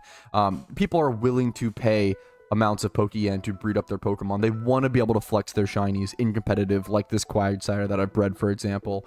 There's tons of reasons why you want to breed up a shiny, or just to breed it down. Some people want to, for example, someone may want a shiny Diglett, right? Now, the best way to shiny hunt Diglett is to actually go shiny hunt Dugtrio and then just go breed it down into a Diglett. That's actually like much more time, saves a lot more time than if you were to just go ×3 horde a shiny Diglett, for example. So there's tons of reasons, but shiny flipping at its core is really just buying a shiny for what you think is slightly less than what it may be worth and then selling it for more. Actually learning that and getting good at that is really, really hard. I always tell people I don't spend a lot of Pokeyen to make a little Pokeyen. So this is a great example. I could buy this Raticate for 2.9 and sell it for 3.1, but at that point, I'm risking 3 million capital and I'm tying up 3 million Pokeyen just to maybe make 100k. That is horribly not worth it. You don't want to make those tiny shiny flips. If you're buying something for 3 mil, you probably want to be at least selling it for 3.5, probably more, probably 3.6, 3.8, maybe even 4 mil. You want to be making enough return on those flips to where it's actually worth tying up your capital and possibly putting it at risk.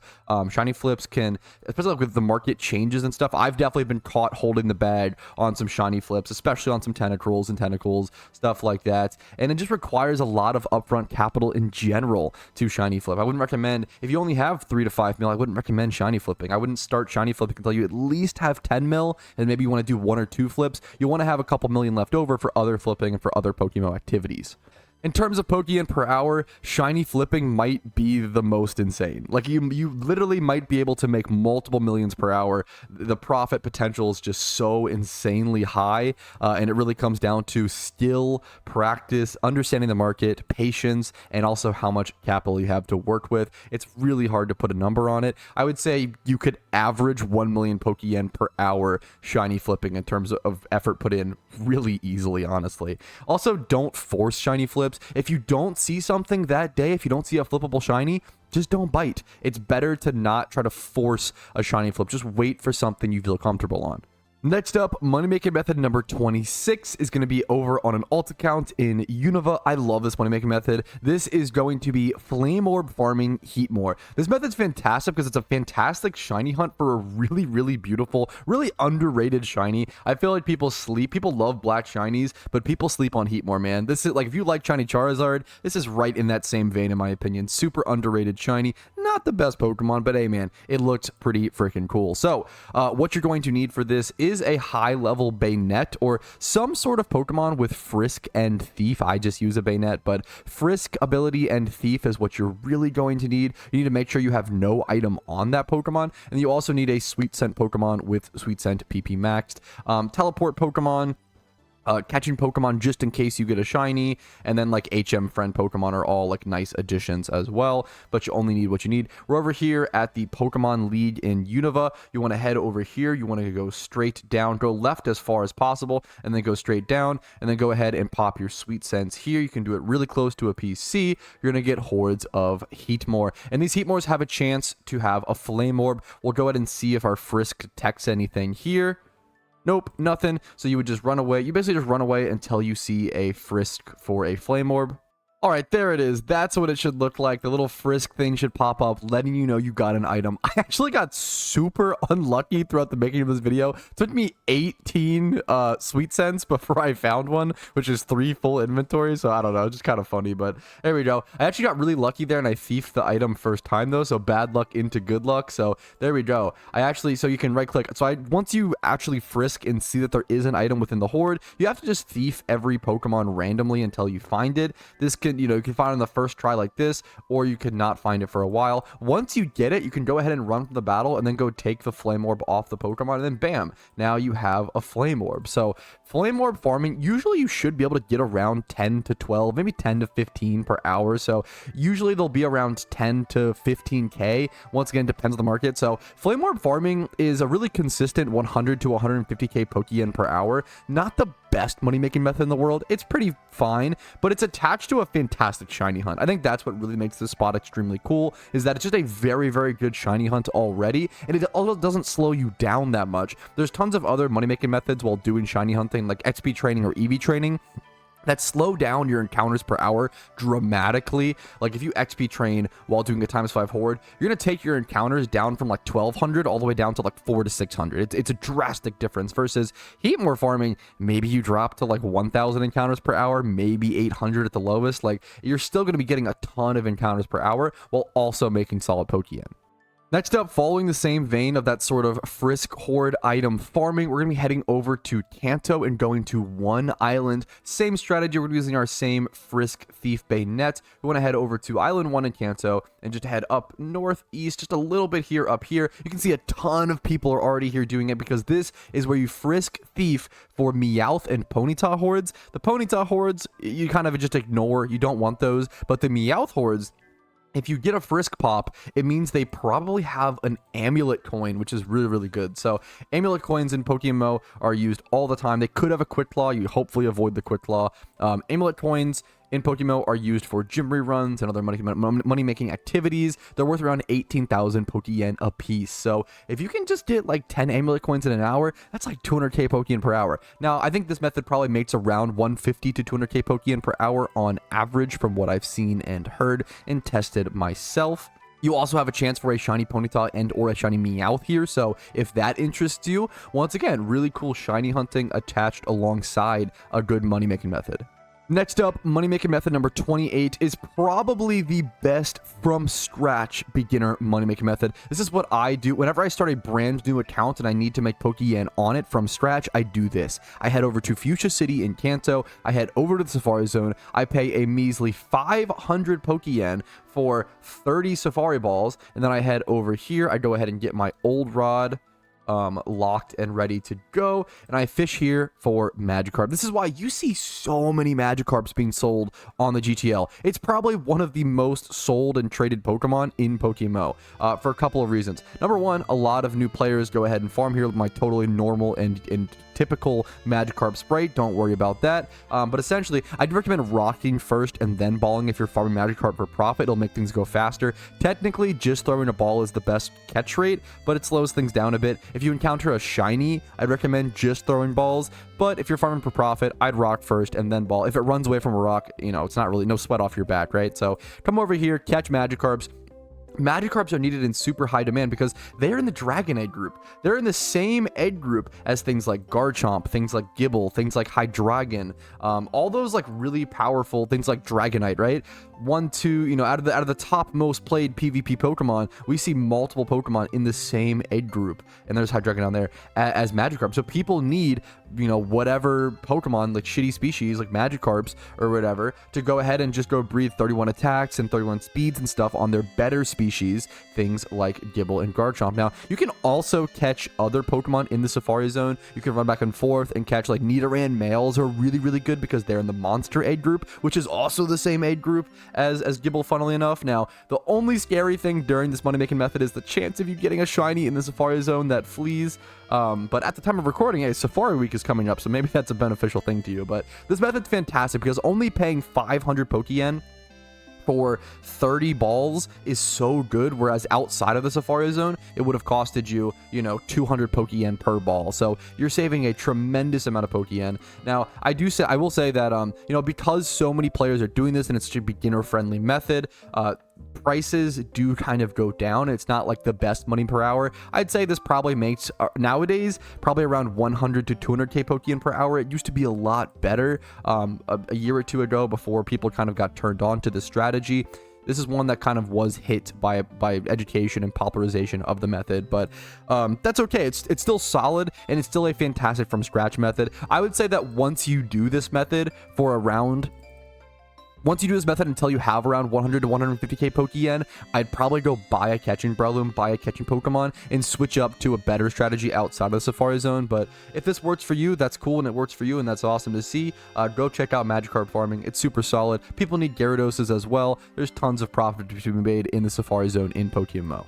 Next up, another money-making method that doubles as a good shiny hunting spot. You want to head over to Undella Town in Unova and then go north up to this route up here. You are going to need Surf to be able to travel on the water, and then a good catching Pokemon. You want to head over to this water. You see, this is the best spot to single encounter for Staryu in the game, so you'll often find a lot of people here just shiny hunting for Staryu. Staryu and Starmie are pretty cool shinies and decently rare, but you can also catch the Staryus here for profit, and the Wingulls, to be totally honest. Pelipper is a pretty demanded Pokemon in PokeMMO PvP since he is the only Pokemon that actually sets up rain. He's the only Pokemon in PokeMMO with the Drizzle ability. So people need good Wingulls. You can go ahead and false swipe and spore them and go ahead and catch them, trying to get good 31 defense, 31 speed, whatever IVs are probably going to be useful on a Wingull. But the main thing I want to talk about here was Staryu, but you can catch Wingulls here as well. They're honestly totally fantastic. So coming over here to catch Staryus. People need Staryus all the time. If you want any competitive Starmie in PokeMMO, you need access to good IV ones, 31 speed, etc. And Staryu's a genderless Pokemon. So the only way that 31 speed Starmies are coming into the game are via either breeding them with 31 speed Staryus or by breeding them with 31 speed Dittos. So people really do need good IV Staryus. Let's go ahead and go check. What would a 31 speed Star go for at the moment? So for example, the cheapest one is around 7,500 Pokeyen, maybe 8,500 Pokeyen. I think that's pretty fair. What if we do double 31 in like special attack and speed, the two stats that it needs? We reach 50k Pokeyen. That's really solid. I would just go ahead and false swipe and then Pokeball these things. If you find it struggling to catch, you can use net balls, but it's probably better to hopefully just Pokeball. They should catch with this. I'm not super high level. This is a very, very cool single encounter shunting spot. The best spot, once again, in the game for Staryu/Starmie. And a lot of people really, really like these shinies. So if you catch them along the way, you'll also make some really solid profit. I think they also have, some decent held items. Stardust and Star Pieces actually do both sell for a fair bit of Pokeyen over at the Pokemarts. So Stardust sell for 2k Pokeyen and Star Pieces sell for around 5k. So you can also just make consistent cash just selling off those items you get from catching the Staryus. I would say that this method probably makes around 150 to 250,000 Pokeyen per hour depending on the Staryu market. Next up, money-making method number 30 is going to be flipping alphas. Specifically flipping alphas after a swarm if you manage to be there at that time. So alpha Pokemon are the main way that hidden abilities are brought into the game, and people often want to breed alpha Pokemon with other alpha Pokemon. Now, keep in mind, some alpha Pokemon are worth very, very little. Things like Kangaskhan, Miltank, and I think Jinx. These are called female-only species. Those can be worth super cheap amounts, but on average, there's a ton of alphas that are worth a decent amount of Pokeyen. Most alphas are going to be valued based on their 31s and other IVs, but some of them are kind of special, like an alpha Excadrill, for example, 700,000 Pokeyen. Now, this was only brought into the game from an event, from the Lunar New Year events. You could sit there and try to snipe those if you see someone underlist one of those. Generally, you want to just keep an eye out for whatever's being listed and kind of look it up and learn the markets of each and every one of them. What happens is when an alpha swarm happens, a lot of new to maybe intermediate players all go and catch these Pokemon. They're very cool, they're very interesting, and then they all go mass list them on the GTL, just trying to sell them off as quick as possible. Now, if you're a more enfranchised player, you can take your time, you can go through all of those people who are just quick selling those Pokemon and really see which of them are maybe worth more, which ones you're maybe, like, you know, willing to sort of sit on and maybe take a little bit of time to actually sell. You kind of just sit here and look to see if you find anything worth grabbing. Let's see. You can also check when they were caught. Like this Apom was caught 10/17 2023, so it's not like a recent swarm. It's just someone selling off their stuff. I don't think there has been a swarm that recently. This one was like a week or so ago. Sometimes people just sell them off over time. You want to just keep an eye out for that. But especially after a swarm happens, everybody will just rush to the GTL to sell off their alphas. So you always want to keep an eye on that. Like this Ditto's 2x31. Let's go ahead and double check it. Yeah, not really any flip potential there, but it's good to check. It's good to learn and figure out the market. And once again, the best time to be doing this, I think, is directly after a swarm has ended.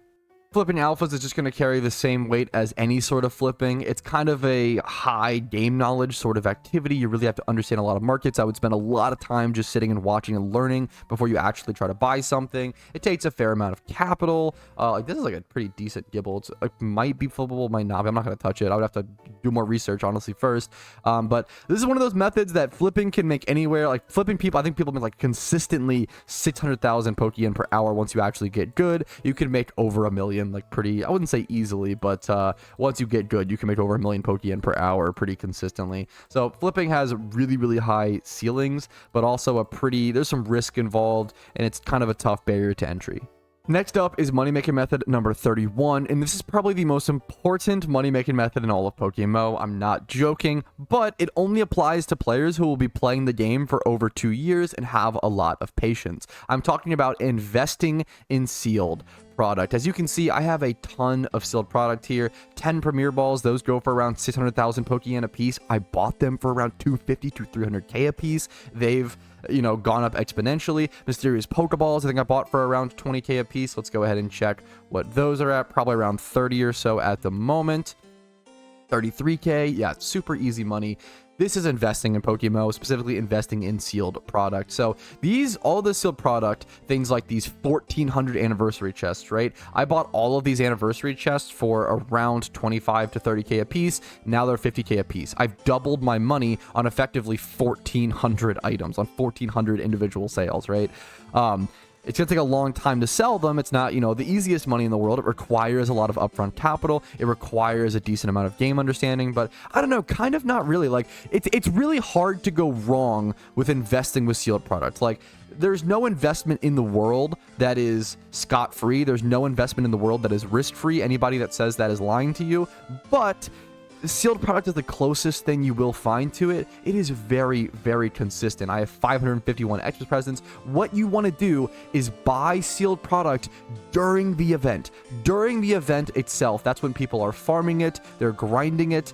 They get really cheap. So like, for example, like these Xmas presents, 2021s, I probably bought these for 5k a piece during the event. During the event, they get so cheap, and now they're what, 30 something k a piece. At least they've clearly been bought out recently, but over time, they just exponentially get more and more valuable. Now, I always tell people, if you're not a patient person, or you know that you're going to want to sell these in 6 months or even 1 year, just don't invest. Don't do it. Investments are only for people who are willing to wait a minimum. I'm talking a minimum of 2 years. I've been holding on to these, obviously, some of these for a lot longer. I came back to the game in 2021. I always tell people, I made every financial mistake in the book. I gambled in PokeMMO. I spent everything. I constantly liquidated everything to gamble more and just made bad decisions. I came back to the game in 2021. I had 0 investments. I had no Pokeyen to my name, and I'm lucky enough to be able to have all of this now, thanks to good decisions and a lot of the tips and tricks in this video.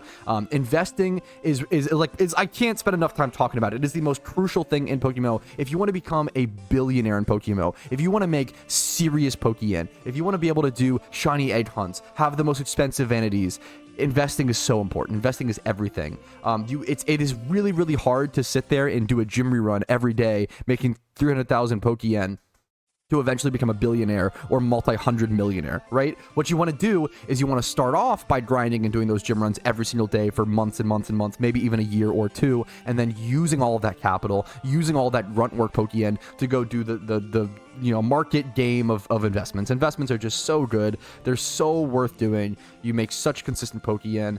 You want to wait until things drop down. Now, you don't want to just buy at the start of an event. I always tell people, don't buy. My general advice for holiday events, which are generally the Halloween event, the Christmas event, the Lunar New Year event, and then sometimes the anniversary event, if they actually have it that year. Wait until it reaches its bottom out price, which usually sealed product will reach its bottom out price of around 4 to 6K, but it depends on the event. I think I bought a lot of these envelopes, like these 557 ones. Pretty sure I bought these for like 4K. They got so cheap during the event. Now they're 8K a piece. And this was this year. This was 3 months ago, 4 months ago. It's June as I'm recording this. 4 months ago, and I've already doubled my money. Now, I wouldn't recommend selling those quite yet. You still do want to hold them, once again, for at least 2 years. The longer you hold them, the more exponentially your value will go up. A really good example of this, let me just show you guys. If we look up Xmas presents, and not every year's presents are built equally. Some of them have worse vanities, so they won't gain at the same rate, but pretty much all of them will gain. So Xmas presents from the previous year, from 2022, because 2023 we actually didn't get Xmas presents. We got mysterious balls. So Xmas presents from 2022 are around 20K a piece.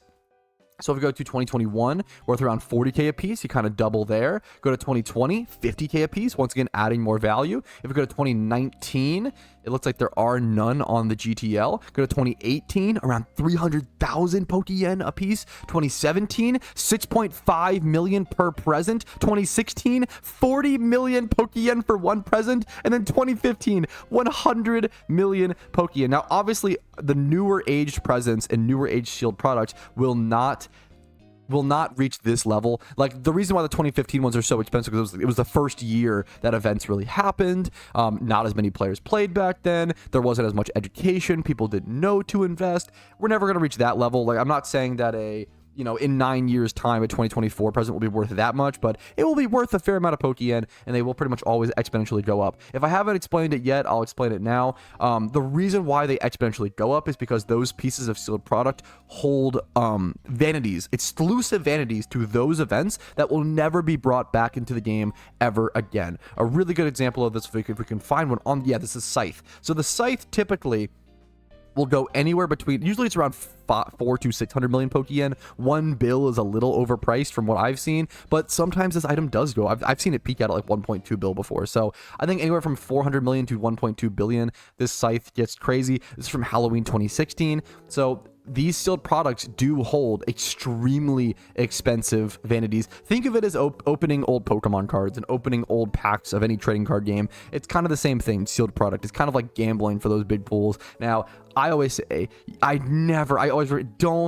do not open sealed product. If you are in the game of making Pokeyen, do not open sealed product. That is the way to lose money. The house always wins. You will lose money in the long term. It is gambling to open sealed product. You need to have the strength and the willpower to buy sealed product, never open it, and then just sell it 2 to 4 years, 6 years down the line. So that's investing in PokeMMO. It is so crucial. If you plan to play this game for any amounts of long period of time, you gotta do it. I really recommend it. If not, if you're a normal human and maybe you don't want to play a Pokemon fan-made game for over 2 years, understandable. You don't need to invest. I super understand it, but I can't recommend investing enough. Next up, money-making method number 32 is going to be over in Johto near Ekrutik City. We're going to be heading over to the Burned Tower. Now, this is an underrated money-making method in my personal opinion. We're going to be going in here. We're going to be going down the staircase, actually, down the ladder, and we are going to be trying to catch reactive gas, wheezing / coughing. It should be a very common encounter for coughing here, so this should be the very best spot in the game that I know of. Burn Tower, very common to single encounter for coughing. So if you run back and forth here, hopefully you should find them decently commonly. Here's a coughing on my second encounter, and what you're looking for is a reactive gas one. Reactive gas coughings and wheezings are needed for a couple things. Number one, they're just really, really good in PvP, so you'd have to get a good IV one to really make it PvP ready, but people actually also need high level, let's do have ability reactive gas. People need high level wheezings and coughings to be able to shiny hunt for Zorua. So if you were to go catch a higher level one, like a wheezing, look at this. The cheapest reactive gas wheezing is 12k. So you could sit here. There's a couple options with this kind of money making method. You could sit here, you could catch coughings, and you could level them up yourself afterwards, or you honestly might want to go just buy some of these coughings. It's going to be a market dependent thing. All of these were listed within the last 30 minutes. Dude, if I were you guys, I would go buy all of these coughings, level them up into a wheezing at level 35, and then yeah, you make like 10k profit per. That's an underrated money making method that we actually just found live. This is a great example of PokeMMO where like you go do one money making method and you kind of discover or find another one. Funnily enough, this is one of the money making methods on this list that I've tried the least amount and I've tested the least amount. So you know, I don't have a great money per hour guesstimate on this one. I would guesstimate somewhere between 100 to 300,000 Pokeyen, but I don't have personal experience, so I can't really give you guys an accurate one. With so many money making methods and so many things to do in PokeMMO, yeah, it turns out even the guy with 8,000 hours can't get to everything. There's just stuff that I'm not going to be able to practice, unfortunately, but hopefully this makes sense. You can either catch coughings and get some really good 31 IVs one, 31 defense coughing. You also find a smoke ball. I mean, sure, it's not really anything crazy. Smoke balls probably don't go for too much Pokeyen if I'm not mistaken. But hey, man, a little bit of extra Pokeyen is a little bit of extra Pokeyen. Yeah, they're not really going to go for too much, but you're looking for 31 defense coughings, 31 in HP, special defense, etc., and reactive gas. Let's go ahead and see. Does this one has levitate? So it should be a 50-50 chance for it to have levitate and reactive gas, but people need reactive gas wheezings with high speed stat to be able to shiny hunt for Zorua. For Zorua, it has the ability illusion. You can see like normal wheezings are 3k, but ones with reactive gas are 12k. That's so crazy. People need high level ones for Zorua hunting. So Zorua has this ability called illusion. And in a fight or in a battle, it will disguise itself as other Pokemon, but reactive gas turns off that ability, so it allows you to find Zoruas in the wild via hordes. So something to keep in mind. You could do a couple different things with this money making method. Once again, you could just go catch the coughings for yourself. You could just go level up coughings into wheezings. You're looking for those high speed, high level reactive gas wheezings, or just good IV coughings in general. Keep in mind that if you're farming coughings at a spot that isn't this location, so at this location, they're only going to be level 19 to 20, so it's not a big deal, but they do learn self-destruct at level 24. And heads up, if you're farming at a different location, let's say you don't have Johto unlocked, you want to try this method over at Pokemon Mansion or something like that, you can do that, but please prepare yourself a Smeargle. You need a very specific Smeargle if you're not going to be at that spot, because reactive gas is going to cancel the damp ability. So you cannot use a damp Pokemon to stop self-destruct. You need a very, very specific, I think this...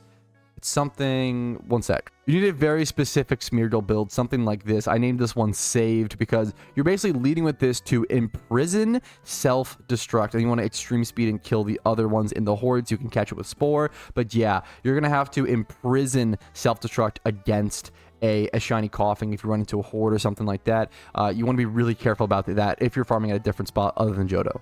Next up, money making method number 33. This is going to require a lot of skill in the PvP area, but winning tournaments can make you some actually pretty insane Pokeyen. This is a really, really big tournament coming up. This is called the NU season finale, so it's the final tournament of this season. Seasons last, I believe, 3 months.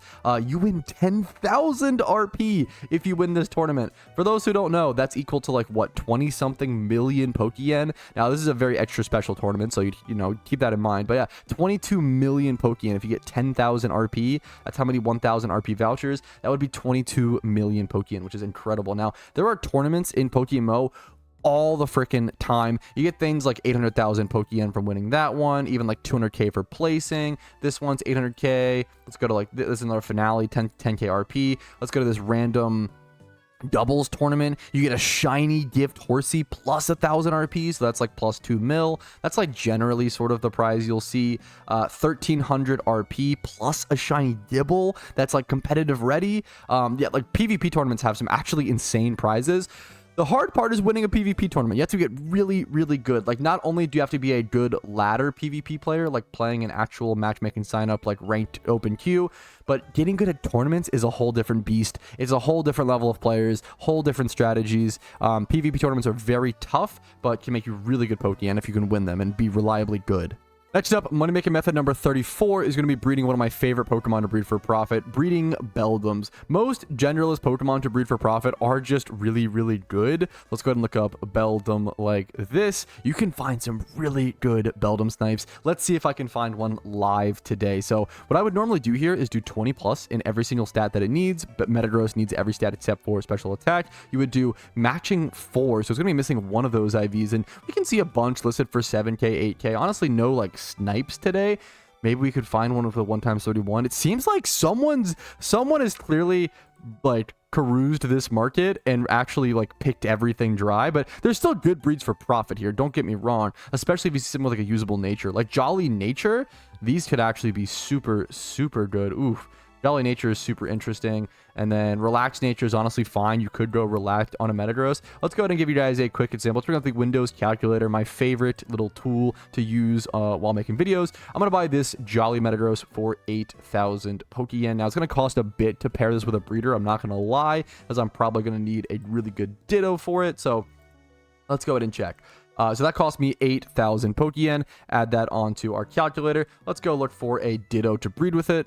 Honestly, much cheaper than I expected. A Ditto is going to be 25,000 Pokeyen. That's kind of a good deal there as well. So you kind of strike a good deal on it. It might be around 40k normally, as you can see, but it can depend. You can pretty commonly and actively find those good deals. So far we've spent 33k. I'm going to have to go buy a Speed Brace and then also an Everstone. We're going to put the Everstone on the first Beldum to keep that Jolly Nature. We're going to put the Speed Brace over on the Ditto to have a 31 speed Jolly Nature Metagross. Let's go carry out our breed. So that cost plus 6k for the Everstone and then plus 10k for the brace itself. We're sitting at 49k, 50k or so spent at the moment. Let's go through with the breed. Looks perfect. Absolutely. Carry through with it. Then after it hatches in around 5 minutes or so, we can go ahead and just price check it now since we know exactly what the IVs will come out as. I would do 20 plus in every stat like so. 31. We'll check for a good nature. Even without a good nature, it's going for 70k. So this is a 20k profit breed, not even considering the nature. Now, what if we throw on Jolly Nature? 170k. Now that's 2 times 31. I wouldn't sell mine for this price, but I would probably, in all honesty, end up selling this Beldum for anywhere from 100 to 120k. So easily making 50 to 60 after listing fee, like 50 to 60,000 Pokeyen profit just on this one Beldum breed, dude. Especially with raids coming up at the moment at the time of recording, Metagrosses are going to be needed for that. Beldums are always fantastic to breed for profit. I feel like you can almost always find some good snipes. They're very rarely caught in the wild, so especially very rarely caught with good IVs. So you need to breed Beldums to actually create good IV ones into the game. So breeding for profit Beldums is fantastic. I would say this is one of those higher end breeds for profit methods. You can make like 400 to 600,000 Pokeyen, maybe even 4 to 800k if you know what you're doing really consistently. I can't recommend breeding for Beldums enough.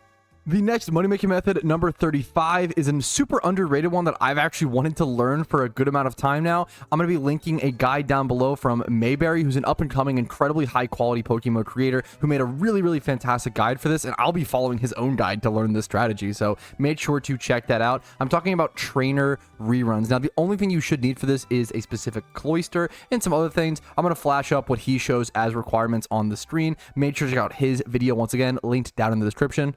He shows that you need the Sinnoh and Unova region completed, 3 super repels, 1 antidote, 1 burn heal, 1 potion, 1 amulet coin, and 1 XP charm. You can also XP train another Pokemon on the side for extra Pokeyen during this method if you want to. And then for the cloister, it is kind of specific. Level 100 skill link, adamant, 31 attack and speed, and then 252 EVs in attack and speed with a choice band, and PP maxed icicle spear, plus an extra mold breaker Pokemon in the back with rock climb and earthquake. Things like Excadrill and Rampardos can work, as he says. Once again, his video is fantastic. Please go check it out in the description. This method is going to make you around 300,000 plus Pokeyen per hour, and it is much easier than it all sounds. It sounds very complicated, all the requirements. It's actually super wicked easy. Once you have everything made, you just run around and you battle trainers. You pretty much click one move. It'll be some of the easiest 300,000 Pokeyen you ever make. The best part about this method is that it makes you around the same amount of Pokeyen as a gym rerun team. It's much easier than gym reruns, and you can do it every 6 hours as opposed to 18 with a gym rerun. Money-making method number 36 is not something you really see talked about in PokeMMO, but it's actually hosting raffles on the forums. Now, this is a little risky. I don't recommend entering raffles can be kind of fun. That's just gambling. That's not how you really make money, but hosting raffles, here's an example. So this guy hosted a shiny Tentacruel raffle. He had 75 tickets he was selling in total. He sold each ticket for 25,000 Pokeyen, and then once all those tickets sell, he raffles it off. Someone could get a shiny Tentacruel for a lot cheaper. So if you take 25,000 Pokeyen times the 75 tickets he was selling on our little calculator, we'll do 75 times 25k, you end up with 1.87 million Pokeyen, which is probably around what this thing's cost, if not even more. I'm guessing that this is actually a little more than what it's worth. This Tentacruel being just 31 special attack and just like not really anything else going on. What's the nature? It's a male gendered. Let's go price check this on the GTL actually in game and see if that about, you know, makes sense. Even if it does make sense, like it's just cool. You basically give someone the ability to win a shiny Tentacruel for very cheap. Like anyone who's winning that won it for only, I think the max tickets you could have was 15 tickets. So 15 times 25k, whatever that is, you know, it's not, yeah. So yeah, this Tentacle would normally go for only 1.4 million Pokeyen. But since he took the time to put it into a raffle, he made more Pokeyen, which is really, really cool. And then also allowed someone else to win it for a lot less Pokeyen. Raffles are a lot of fun. You do have to, please hear this part. Please don't skip once you hear this. Please, you have to talk to the developers, or the staff members. The staff members do have to help you actually organize the raffle. As you can see, it says here, this prize is securely stored with Elizen. So not everybody can just go do raffles all the time. You have to have a staff member willing to actually hold the prize and do that exchange for you, just to guarantee that no one's going to scam. So keep that in mind. It's not something you can just kind of spam over and over again. It's technically a money-making method. You know, it's kind of loose, but I wanted to have as many unique things as possible on this list. And forum raffles are definitely unique and can make some Pokeyen. Next up, another super fun and underrated forum money-making method. This is an EV training service. People don't realize or kind of forget that there are services in PokeMMO. People will EV train your Pokemon for you for 25k. EV training and leveling up to 45k. Little Cup EVs 30k. Like, it's really, really interesting. You can even save some money and get some other things kind of attached. Like, services in PokeMMO are very, very, very cool and very, very underrated. This is Hannah Taylor's shop, I believe, yeah, on the forum. So go check out some of these shops. There's some really cool stuff in the trade corners in PokeMMO. If you like grinding and working with people and kind of building those communications and doing things for other people, EV training shops are incredible. That is number 37. And the number 38 is XP training shops. There are people who do both EVs and XP training. There are some who only do XP training. It depends on the Pokemon and the amount of XP you're going to need. You can actually see here all of this guy's rates for his leveling, for example, and everything that's going on here. Tons of numbers, tons of complicated stuff. These forum shops will be linked down below. Make sure that you have your completed orders here to actually vouch. Once again, be careful when operating with someone who has a shop like this, because scamming is possible. Now, scamming is against the rules in PokeMMO, so as long as you communicate with the person, hey, I'm trading you this Pokemon for a service, correct, ? And they respond with a yes, that is correct. If they scam you, they can get banned in game by the staff members of PokeMMO, so keep that in mind. But services like this are awesome. So XP training is number 38, super underrated. And then number 39, carrying the same vein, is going to be a breeding shop. People who don't want to learn breeding or maybe intimidated by breeding will come to those who understand breeding, and they will ask for very specific IVs. If you need someone with 0 attack IV to dodge foul play damage, maybe 0 speed, maybe even like 0 special defense for like a fortress that you want for catching dittos for profit, you can actually make a breeding shop if you're comfortable with breeding. And you know, you like breeding stuff for profit and selling stuff on the GTL. That's very cool. That's one thing, but sometimes people just want to help others, work with others. You can make more Pokeyen. You can do very specific breeds. Breeding shops are kind of a underrated thing on the forums. That is number 39. Money making method number 39. Money making method number 40 is an underrated one. Once again, it's going to be Frisk farming lanterns for deep stales. Now, number one, lantern is an incredible shiny, so I definitely recommend checking this out for that.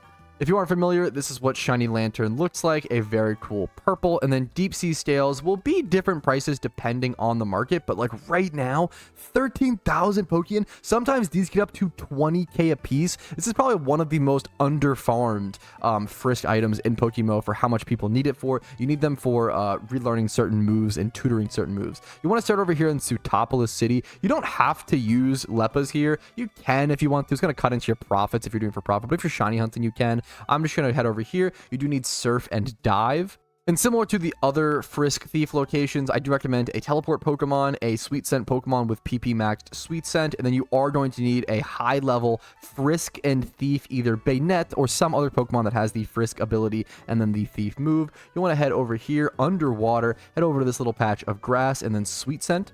So if you Sweet Scent on this grass patch, you'll get times 5 hordes of Lantern, and you just want to do this until you run into that Frisk pop-up that we saw earlier in other activities. Once again, very cool shiny location, very cool items that could be gotten here. You just want to Frisk or Sweet Scent until you run away, and then you want to wait until you see a Frisk. Whenever you're thieving for an item, you want to make sure you have no item on your Pokemon, otherwise it actually can't thief and grab the item, and make sure to always take off the item after you thief it after that battle. There is the Frisk pop-up. I'm going to go ahead and start thieving all of these lanterns and see which one has the Deep Sea Scale. And poetically, it was the last lantern, which is very funny because when I did Heatmore, it was the very first Heatmore. So sometimes that just happens. I did have to thief the entire horde. And we got a yellow shard. So it's not just Deep Sea Scales here. I will say you do get other shards and stuff as well, which aren't worth nearly as much Pokeyen. Unfortunately, you would sell that to a shop for 1k Pokeyen or sell it on the GTL for 1500, get a little bit extra Pokeyen. So not great. You really do want those Deep Sea Scales. At this spot, you'll probably make a pretty consistent 150,000 Pokeyen per hour while going for a very cool shiny. I'm so sorry to interrupt you guys' video today, but it's to honor a sponsor that is very close to my heart and very important to me from our own PokeMMO community member, aka Shadow or PokeMMO Investments. We're here to talk about Perfect Pins. Now, this is a small business that a fellow PokeMMO player and longtime friend has started, and it's just really cute and cool to see, and I think it's a really cool, durable product. You see, Perfect Pins are all about creating beautiful, high-quality, custom metal cat pins to show off your personality, equipped to your backpack, stuffed animals, on your wall somewhere, or wherever you want to hang them up. They are extremely high quality, and he currently has 3 beautiful designs. The simple and sleek black and gray kitty, almost raccoon-like. The mischievous, up to no good, but still extremely cute bandit kitty. Keep in mind, these are unofficial names that I'm giving them. And the detail and shimmer on these things is just amazing. The little spade on his forehead, the fact that my camera is picking these up and making them look so nice and high quality, I think really speaks to the quality of the product and not my camera. And then my personal favorite, the orange and black spotted cute little fella, who's very polite and has his 2 little paws positioned out in front of him. All of these pins will be available on the Perfect Pins website, which will be linked in the description. Make sure to go check them out. This is just the current selection, by the way, and I'm sure that more different designs and products will be coming in the future. All of these pins are truly custom works of art. And you may or may not have noticed, but my Pokemon over here are absolutely dripped out in them. I know that from this point forward, my stream setup is going to feel much more complete with the help of these pins. And I can personally attest to their durability because I dropped these pins many times while trying to get them set up for this video. And not a single one broke, chipped, dinged, nothing. If you want something to add some extra love and cute attention to your living space or just your own personal style when you're heading out of your home, make sure to pick up some Perfect Pins. They will be linked in the description, and you can use code Patrouski for 10% off. Huge thanks again to Perfect Pins for the sponsor. I really believe in this product, and it's coming from a great friend of mine. But enough about cute metal cat pins. Let's head back to the video. Next up, money making method number 41 is going to be doing storyline runs and alt accounts. Alt accounts can make you a ridiculous amount of Pokeyen. Just having alt accounts with tons of storylines done, you can make millions of extra Pokeyen per hour during events. Like, it gets ridiculous. I always talk about how alpha starters. I did 2 alpha starter catches on 2 different accounts because that's how many accounts I had that were done the storyline. I got 2 Squirtles, and I sold those Squirtles. Even back then, it took around 20 minutes to do, and I sold both both those scrolls for 500,000 Pokeyen. You know, a million Pokeyen within 20 minutes, that's incredible. But if I had held those alpha starters, well, then I would have been in some insane money just in 20 minutes of time, just for having alt accounts. Alt accounts are incredible. And you also just make Pokeyen doing a storyline run. I usually, by the time I beat one Elite Four, I usually just have 150,000 Pokeyen from battling trainers along the way throughout a storyline run. So storyline runs to actually get alt accounts to make money down the line by catching multiple things or having multiple swarms or alpha encounters or whatever, on top of just the Pokeyen you get from picking up the storyline items and actually just beating all the trainers along the storyline runs. Storyline runs and alt accounts are super underrated. Now, they're not the best Pokeyen per hour in terms of storyline runs. Once you have the alt accounts done with multiple storylines, it's ridiculous Pokeyen per hour, but the actual storylines runs themselves, probably like 20 to 50k Pokeyen per hour. It's really not that good hourly, but it could be millions once you have the actual alt accounts done. Back in the day, storyline runs were much, much better because that was the only way you brought things like TMs into the game. Like Earthquake TMs used to be like 100k a piece, which is no longer the case because that was a very, you know, sought after TM back in the game, and there wasn't any shops that brought them into the game. Things like that, things like the Rock Slide, Tutor, Swords Dance, and XP shares used to be super expensive. I do think that the XP share you get nowadays from the storylines, things, a lot of the storyline items nowadays are untradeable, so not as much Pokeyen to be gained, but still really good, and having those alt accounts made is incredible. I also just recommend pretty much every single PokeMMO player to have at least one alt account made just as a Pokemon storage device. Just being able to mail a bunch of Pokemon over to an alt account and have the extra PC space, like instead of having to pay for PC expansion drives as a new player, you don't really need to worry about PC space until you get to later game, but I recommend everybody do it. PC expansion drives, 1.8 million, 2 million Pokeyen a piece.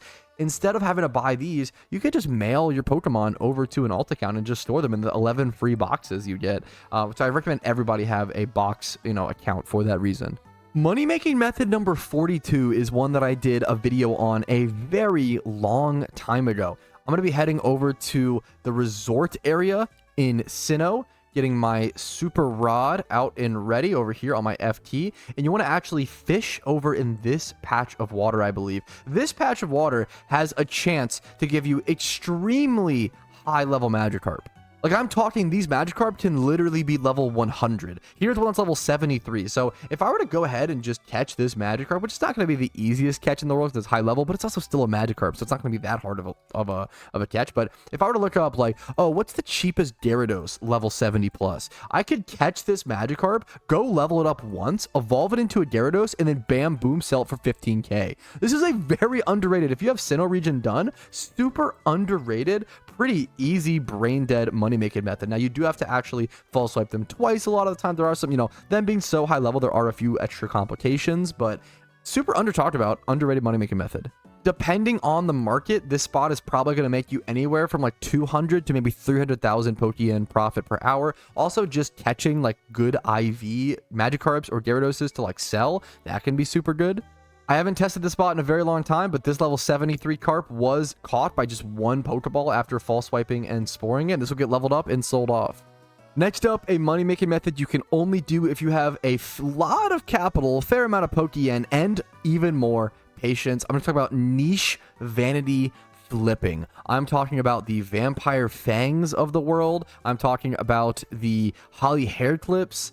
These vanities, they can go for 40 to 80 mil. They can take forever to sell. You can find someone who wants to sell them a little quicker and actually just kind of sit on them for a long time. Specific elf bots. Obviously, the fairy elf bots are very new, but older elf bots are worth a lot of money, but they take forever to sell. Like, actually finding someone who specifically wants like a grass elf bot hat.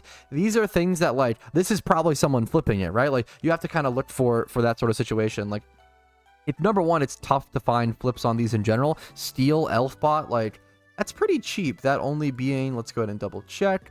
This is a good example. This only being listed for 330k. You could definitely buy this and try to sell for 400k. It's a small flip. Like, is someone really going to want to buy it? Like, how soon are they going to buy it?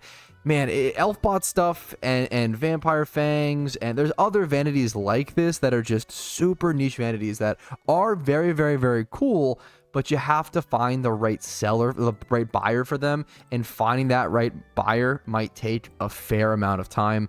Like these older ones, this flying one listed for 23 mil, Ghost for 12 mil. Let's check other ghosts. You basically just go through, see where maybe there's a little bit of a discrepancy. You're looking for multiple mil if possible. Like maybe you could buy both of these for 12 for like these prices and try to list them for higher. This is a risky thing. This is something I would only do if you really understand the market, really have a lot of patience, and really know what you're doing. But it's definitely an under talked about way to make some Pokeyen. It's some higher end, slower flips.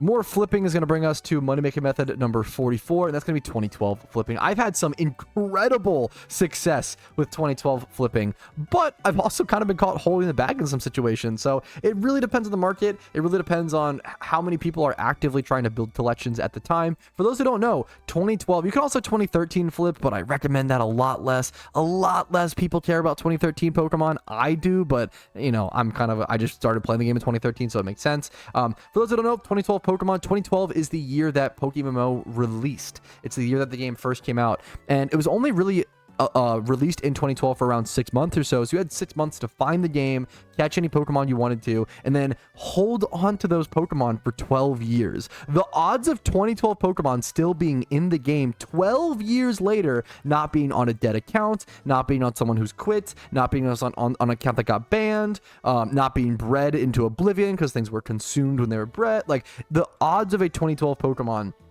still existing is very, very, very slim.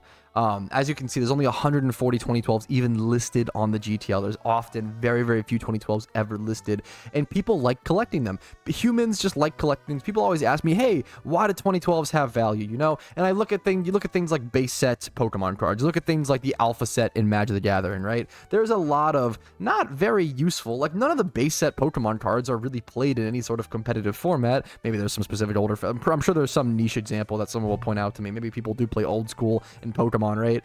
But they're not really that. People aren't buying them to play in decks. People are buying those Shadowless Charizards just to collect and have because they have nostalgia for, and they're very rare and valuable. That's people just like rare and valuable things. Look at things like diamonds, like, you know, expensive cars. Like these aren't pragmatic purchases, but humans like to kind of flex, and humans like to own rare and special things. 2012s are no exception. And 2012 flipping is absolutely a thing. Sometimes people will just underlist something. Sometimes players will come back to the game and list a ton of Pokemon, not really knowing exactly which 2012s are worthwhile. You really have to learn the market. Things like, I like to look at always at like Safari Pokemon, so things like Kangaskhan, things like Tauros, things like Fossilmons like Aerodactyl, things like the Hitmon lines like Hitmonchan and Hitmonlee. There's specific Pokemon, like the starters are some of the most desired ones. 2012 Charizard's going for 7 mil, Blastoises. If you have unevolved stuff like Charmanders, for example, those go for even more. There was one on the GTL for like 25 mil. It must have got bought. That's crazy. 2012s are really interesting. There's a lot of potential as the market grows, but you could also kind of just sit on stuff for a long time. So it's not for everybody. It can be a little risky. And I would only really recommend it. It depends. If you want to collect for it, it's a good thing to do as well. Because if you end up with the 2012, you're sitting on like, oh, just added to the collection, you know? But I don't know. I've had a lot of success 2012 flipping. We'll have to see how that market continues in the future. Did you guys know that you can earn ribbons on your Pokemon in PokeMMO over on this page? And if you don't have enough ribbons, you'll actually be pompously turned away by this girl over in the resort area. Well, thankfully, if you know nothing about that mechanic, there actually is a way to make Pokeyen or buy that mechanic, and a way to make Pokeyen if you understand that mechanic. And I don't know much about ribbons at all, but there is something called a ribbon shop. Money making method number 45, a ribbon service shop. This is Scaftius's, for example, and he will earn those ribbons on your favorite Pokemon for you, which is really cool. I know nothing about this, so instead of actually having to learn, and these can be expensive. Look at this, 4 million Pokeyen for all the ribbons. I have no idea how difficult these are to get. I have no idea how to actually earn them. This is a very crazy service where if you understand ribbons, you could make some really impressive amounts of Pokeyen. Do not underestimate forum shops. Forum shops in PokeMMO, they were a lot bigger back in the day, but there is some insane potential here and a huge sense of community as well, which is very, very cool in my opinion. All right, money making method number 46. This is kind of an investment one, but it depends. This is going to be making and storing event Pokemon. Now, what I mean by this is Pokemon that are good for events like PVM Pokemon. As you can see here, I have 1, 2, 3, 4 different Metagrosses actually built here. These are raid. I also have 2 more Beldums and stuff. These are raid Metagrosses that I'm actually prepping for when raids release. Now, I don't need 5 Metagrosses. I have them a 10 here. You know, I have so many, right? I'm going to be keeping 1 or 2, maybe even 3 of these for raids for my own personal benefit, and then selling the rest off when they are super high demand during the event, and making a lot of extra Pokeyen.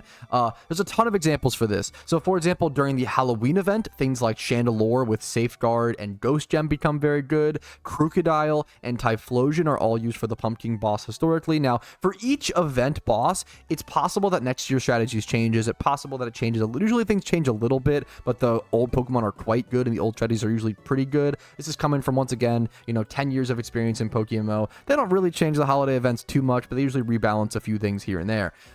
Historically, Chandelure, Crocodile, Typhlosion for Halloween. For the anniversary event, which we've only had once to be fair, Chansey, Blissey, and Togekiss was the best strat for that.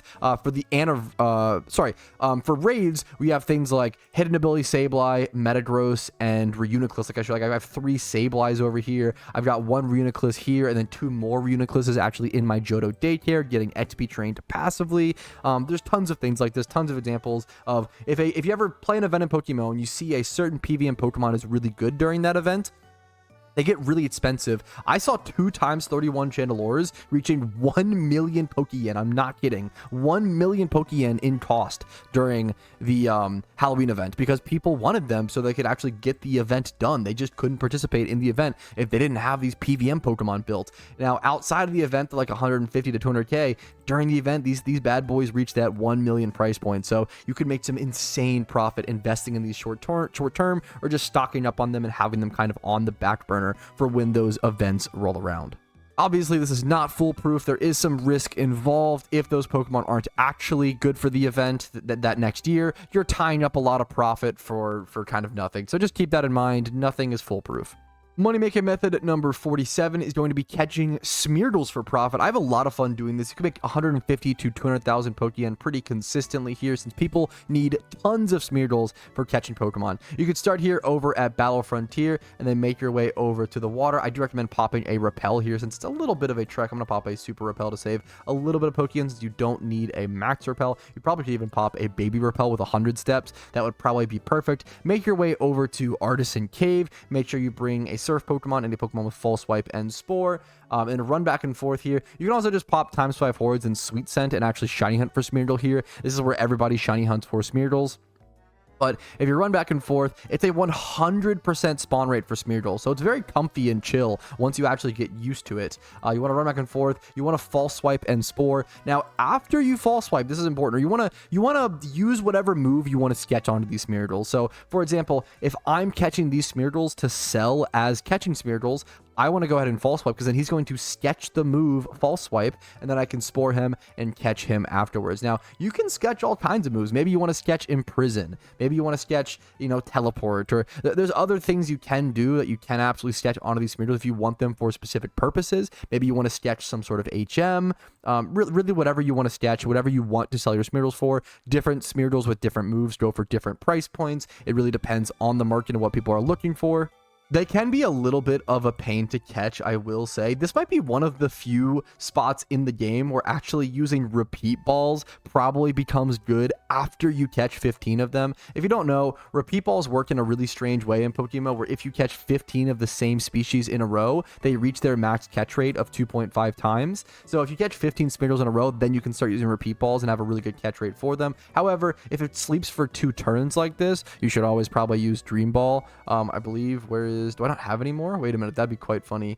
Nope, here it is. Okay. Yeah, Dream Balls are really good if your mon's been asleep for 2 turns or so. Those have a really high catch rate of 4 times. I wish Repeat Balls were better. They got nerfed, honestly, within the past year or so. They're not really as good. You can use Dusk Balls here, actually, since you're in a cave. Honestly, that's probably the best. Dusk Balls or Dream Balls, depending on how many turns it's been asleep. There's a 1x31 in Rash and Special Attack. That's honestly could be valuable. Smeargles, pretty typical Pokemon. You would just sell it like you would any Pokemon. You would look up Smeargle, you'd look up 31 Special Attack and just see what it goes for. 5k, nothing super expensive there, but just really consistent. People need a lot of Smeargles. You catch them at 100% rate here.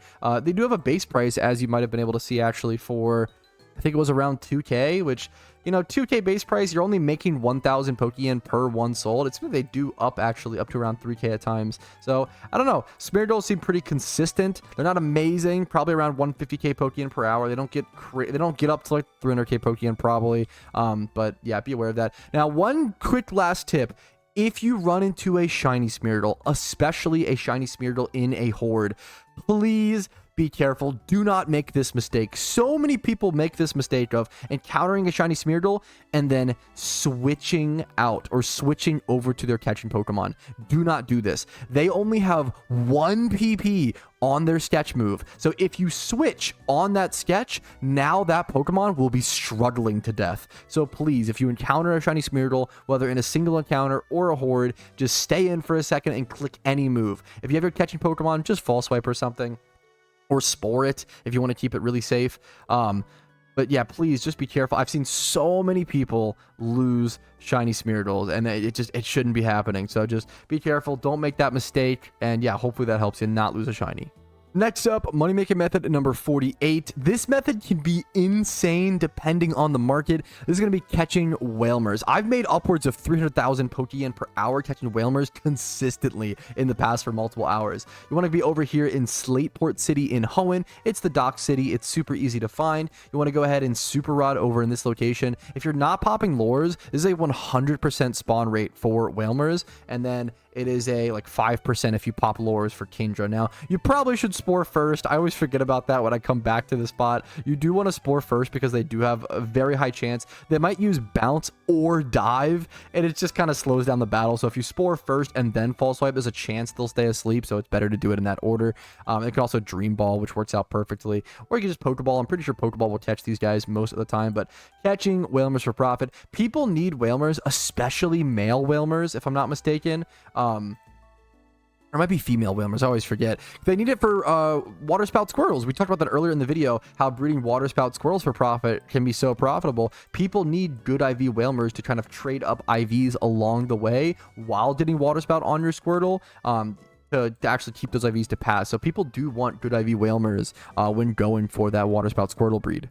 Extremely simple catching for profit. The main thing here is that you might have to sit on some of the sales for a while. Let's say, for example, I were to catch a female Whalmer with 31 special attack. I would actually search that up as this. I would search it up as a female Whalmer with 31 special attack, whereas you might normally price check a Pokemon as just the egg group. With a Whalmer, you don't really want to do that because people actually do specifically want the Whalmers to once again chain breed those egg moves over. A male one's this. Now, I always forget if you need male or female, so I think you might need a male actually for the breeds. I think it's a male into, I just did this for the video, which is very funny. I already forget, so make sure to go watch my video and see which one you need. But so if you need, I think you need a male. So 30K just for a 1x31 male Whalmer with water spout, that's incredible. Like, Whalmers can get so expensive.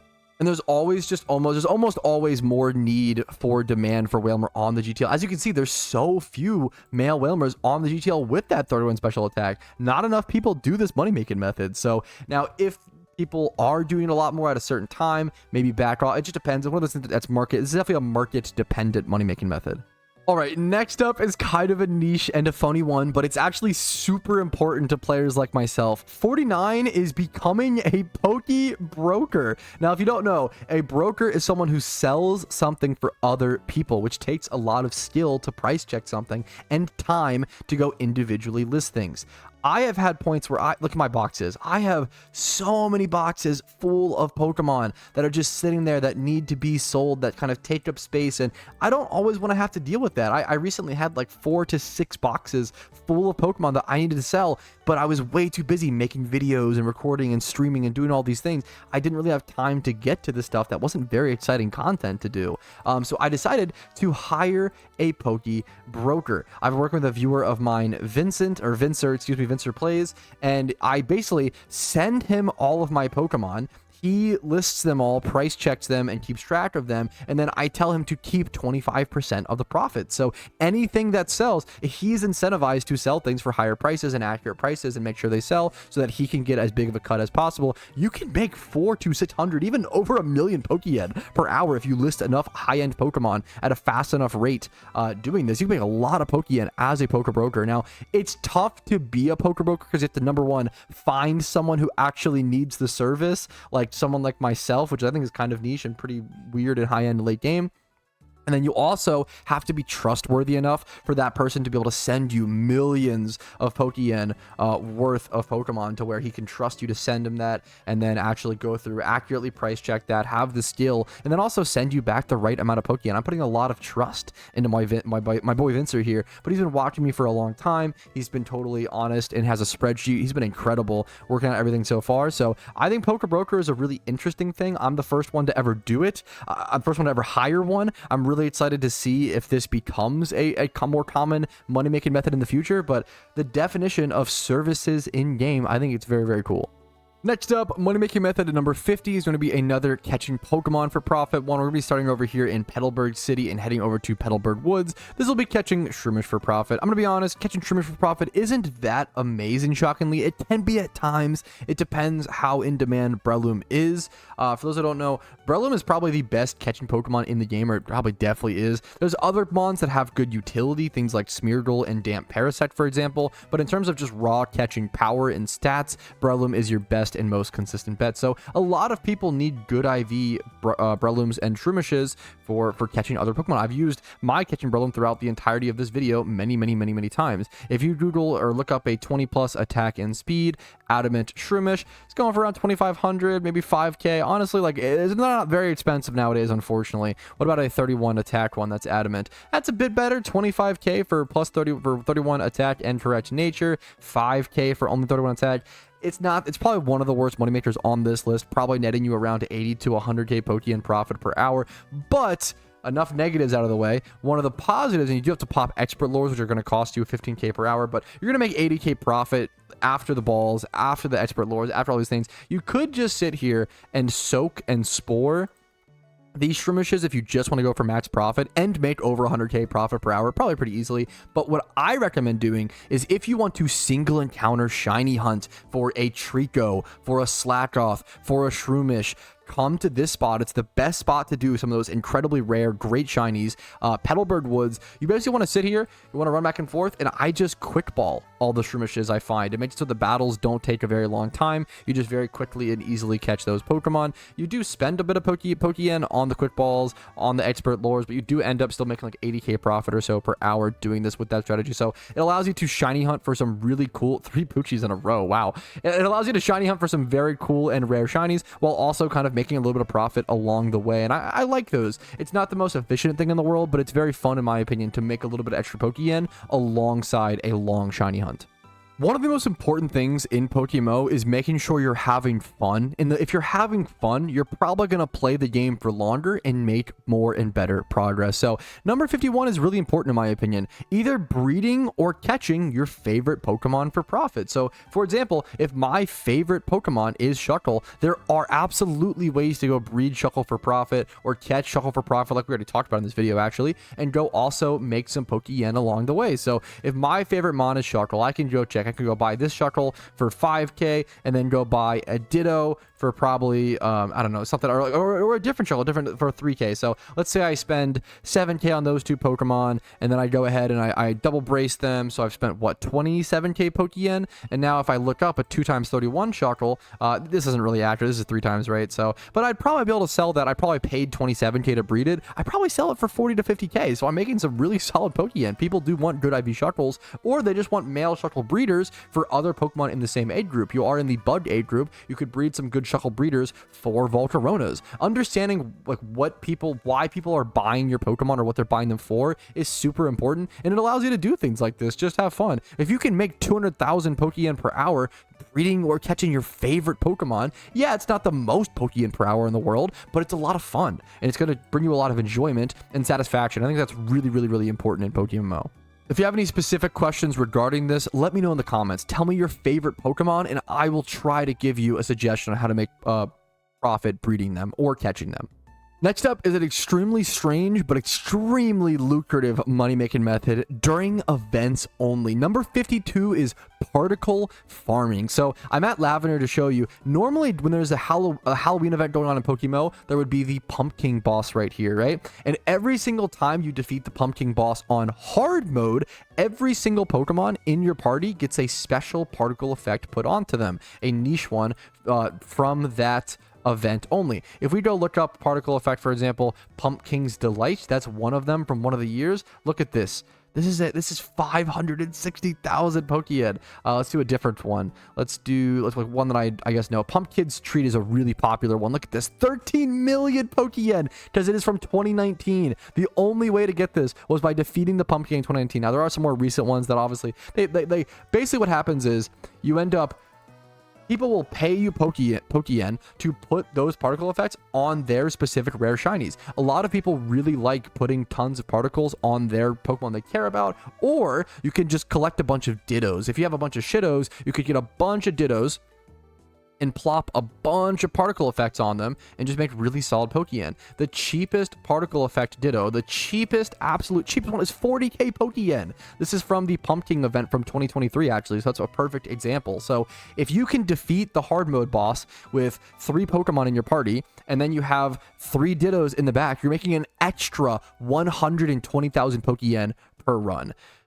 Like particle farming is pretty high end. It's difficult to do. You have to be very good at the PVM activity and also stock up on some things, but this can be disgusting 600,000 plus Pokeyen per hour money. It is so good. Even more if you're charging people to specifically put particles on their Pokemon. You can make over 1 million Pokeyen per hour, probably pretty consistently. And that's not even including the profits you would just get from actually like getting the Santa presents. Like I'm not even talking, or like the pumpkin goodie bags. I'm not even talking about the actual sealed product you would get from this, which are worth 30k a piece or so. I'm just talking about particle farming. Next up, number 53 is a very cool one, very underrated. And if you are an artist trying to make Pokeyen and PokeMMO, this might be for you. This is selling artwork, things like signatures and PokeMMO related images for Pokeyen on the forums. You can actually do this. This is not against the rules. This does not count as RMT because real money's not really involved. You're just trading Pokeyen for a technically in-game or forum-based service. Now, the artwork does have to be, I believe, related to PokeMMO and be related to the forums, and it usually uses like a signature, which is something you put at the bottom of all of your forum posts. But there's so much cool and cute stuff here, whether you do digital art, straight up drawing or painting or whatever you do. It could be used in a really cool way here. I think it's really cool that PokeMMO offers this for artists. The fact that artists can use their out of game skill to create these things and make in-game Pokeyen from this, I think that's just the coolest thing. So if you're an artist, look into this. Signatures, banners, custom themes, other Pokemon related art. You could do some really cool stuff, make the community very happy, and make some solid Pokeyen along the way. Here's some more examples of custom themes and like in-game UI art that has been done. I think it's really cool how many options and how like limitless this is. All right, next up is something I wouldn't really recommend, but I am in the business of information, so I want you guys to at least know that it's technically an option. Number 54 is shiny hunting Dittos for profit, and I'll explain all the problems with that in a quick sec, but let me first show you actually how to get to Dittos. You want to go inside Pokemon Mansion over at Cinnabar Island, head inside, pop a rappel first. Head up to this first north staircase within Pokemon Mansion. Go activate this statue really quick. Yep, press the switch, of course, who wouldn't? Head loop around like so. Over here, go up this staircase. We're going to immediately activate this statue up here, which is going to open up this little entrance, I believe. Then that should allow us to come over here and then jump off the balcony like so. Then you want to head over to this staircase. Head down that. Now, when you want to leave Cinnabar Mansion, you can escape rope out. You want to come back up here and head out this doorway over in that bottom right corner, so keep that in mind. But here is where everybody is looking for Ditto. So you can ×5 horde here. Now, you do have to use Leppas. This is way too far from a PC to not use Leppas, so you do have to use Leppas at this location, as well as as you can see, you could fail on Eradicate, and Eradicates don't go for very much Pokeyen, so it's going to end up costing you around 3 million Pokeyen on average, just in Leppas, to get a shiny Ditto. And when talking about shiny hunting for profit, you have to go by averages because things get really silly. Obviously, technically, you could get a shiny at one encounter and make a ton of Pokeyen per hour, or get it at 100,000 and it'd be horrible. So if you have to spend, 3 million Pokeyen per hunt, on average, a shiny here is going to take you 30,000 encounters. We're going to divide that by 1,200, which is the amount of encounters you can do per hour here efficiently. So you should spend around 25 hours to get one shiny here on average. Now, it's a 50-50 chance that that shiny is either going to be Eradicate or a Ditto. And that makes the math really complicated, and I'm really bad at math, so we'll see what I do here in a quick sec. But so essentially, a shiny Ditto at its lowest price is going to be around 6 million Pokeyen. So if you split that profit in half to around 3 million, because of the 50-50 chance, I guess, right? I'm not good at math, right? You're looking at, what, 3 million profit after 25 hours? Oh, but wait, you're spending 3 million on Leppas. So you break even. So on average here, you're going to break even, right? But over long periods of time, you could get a 2x31 shiny Ditto. And that's where things get silly. That's where things get really, really, really silly. If you're lucky like me and you happen to get a 2x31 Ditto within 1,000 encounters, I got this, you end up with 10 million Pokeyen minimum. If you get rid of the double special attack, you end up with, I think my Ditto is worth around 20 mil. Most 2x31 Dittos are going to be worth around 20 million Pokeyen. Now, you will get a shiny Ditto with 2x31, 1 out of every 6 shiny Dittos on average or so. So it's actually not that crazy. Now, how do you start counting that math and that profit per hour? I don't know. I don't think it's that good. Also, you're having to sell OT shinies. You're spending a lot of Pokeyen. It's very inconsistent. I don't recommend doing this, but if you're going to shiny hunt any Pokemon for profit, this is probably what I would do. It's very risky, high risk, high reward. If you want to do it, that's up to you. I don't recommend selling OT shinies. I feel like the emotional connection is usually worth more than the Pokeyen. Pokeyen is very easy and consistent to make in PokeMMO, given all of these money making methods I've been showing you.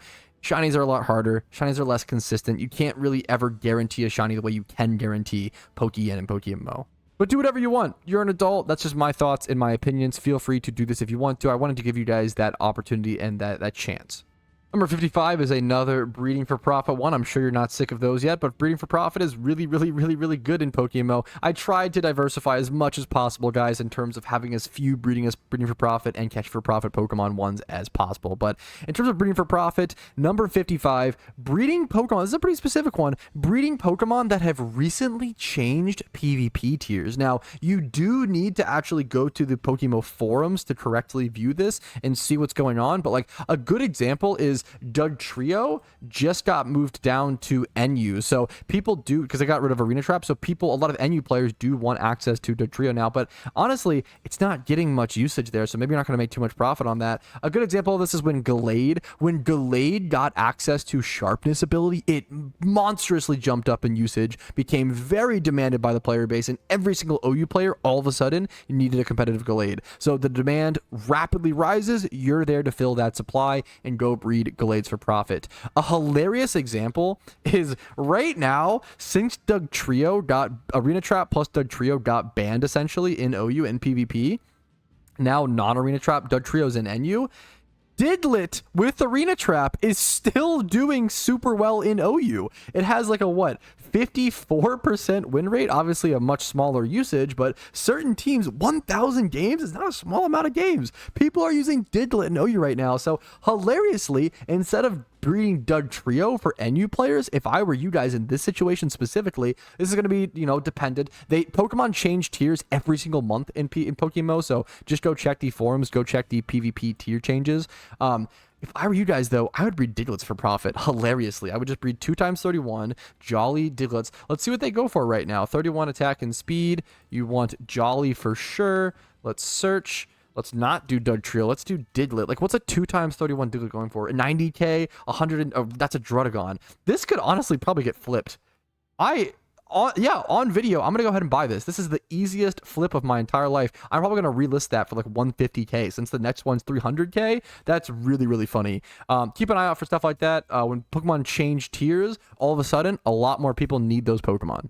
Next up is another money-making method that involves an alt account, and this is a really cool one. This is also just a completionist goal that I would really, really like to work on at some point that I haven't really started to work on. But this is having a living Pokedex service where you keep a living Pokedex on an alt account. So basically an entire Pokedex, you know, from Bulbasaur all the way down to Volcarona. We're going to have all those Pokemon on you and alive in your boxes. It takes up so much box space to do this. I do not recommend having this on your main account. Have an alt account dedicated to this service. But basically, people will be willing to pay you Pokeyen to get their entire Pokedex filled up, owned OT, to be able to do certain things, see wild locations, and see Pokemon stats. This account is a really good example. I can't see where Wigglytuff is. You know, I can't check what items and stuff Oddish drops, and that's really relevant, especially PvP players who don't want to go grind to go catch all the Pokemon, but they want to be able to see the base stats of those Pokemon on the fly in game. PvP players are willing to go ahead and spend the Pokeyen to have owned OT. Now, keep in mind, owned OT is not the same as caught OT. Owned OT, a complete owned OT dex, you still don't have access to Mount Silver, and you still don't have access to anything that requires a complete Pokedex in terms of in-game achievements, because you have to have actual COD OT, but people absolutely do want owned OT once again for a various amount of reasons. So charging an agreed upon sum of Pokeyen where you think it's worth it to have that on your alt account and with someone, I think it's a very cool money-making method, another service to offer to the community. Number 57, I'm not going to spend too much time talking about it. It's playing holiday events, guys. Holiday events, the Halloween event, the Christmas event, the Lunar New Year event, the anniversary event when it happens. It's the best money in PokeMMO. Whenever there is an event in-game, it is always the best money in the entire game to interact with that event in some way. Whether it's just playing the event and grinding it for sealed product, whether it's doing the boss fights, whether it's doing the lower level and easier stuff, whether it's flipping or making investments regarding the event. If you aren't playing events during events, you're missing out on so much. And I was a person who made this mistake. I just wanted to continue my shiny hunt, to continue my grinds during events when I really should have just put them on hold for a little bit and took advantage of that insane 300k per hour for easy, like, new players. Like, events are insane. Please play events when they are out.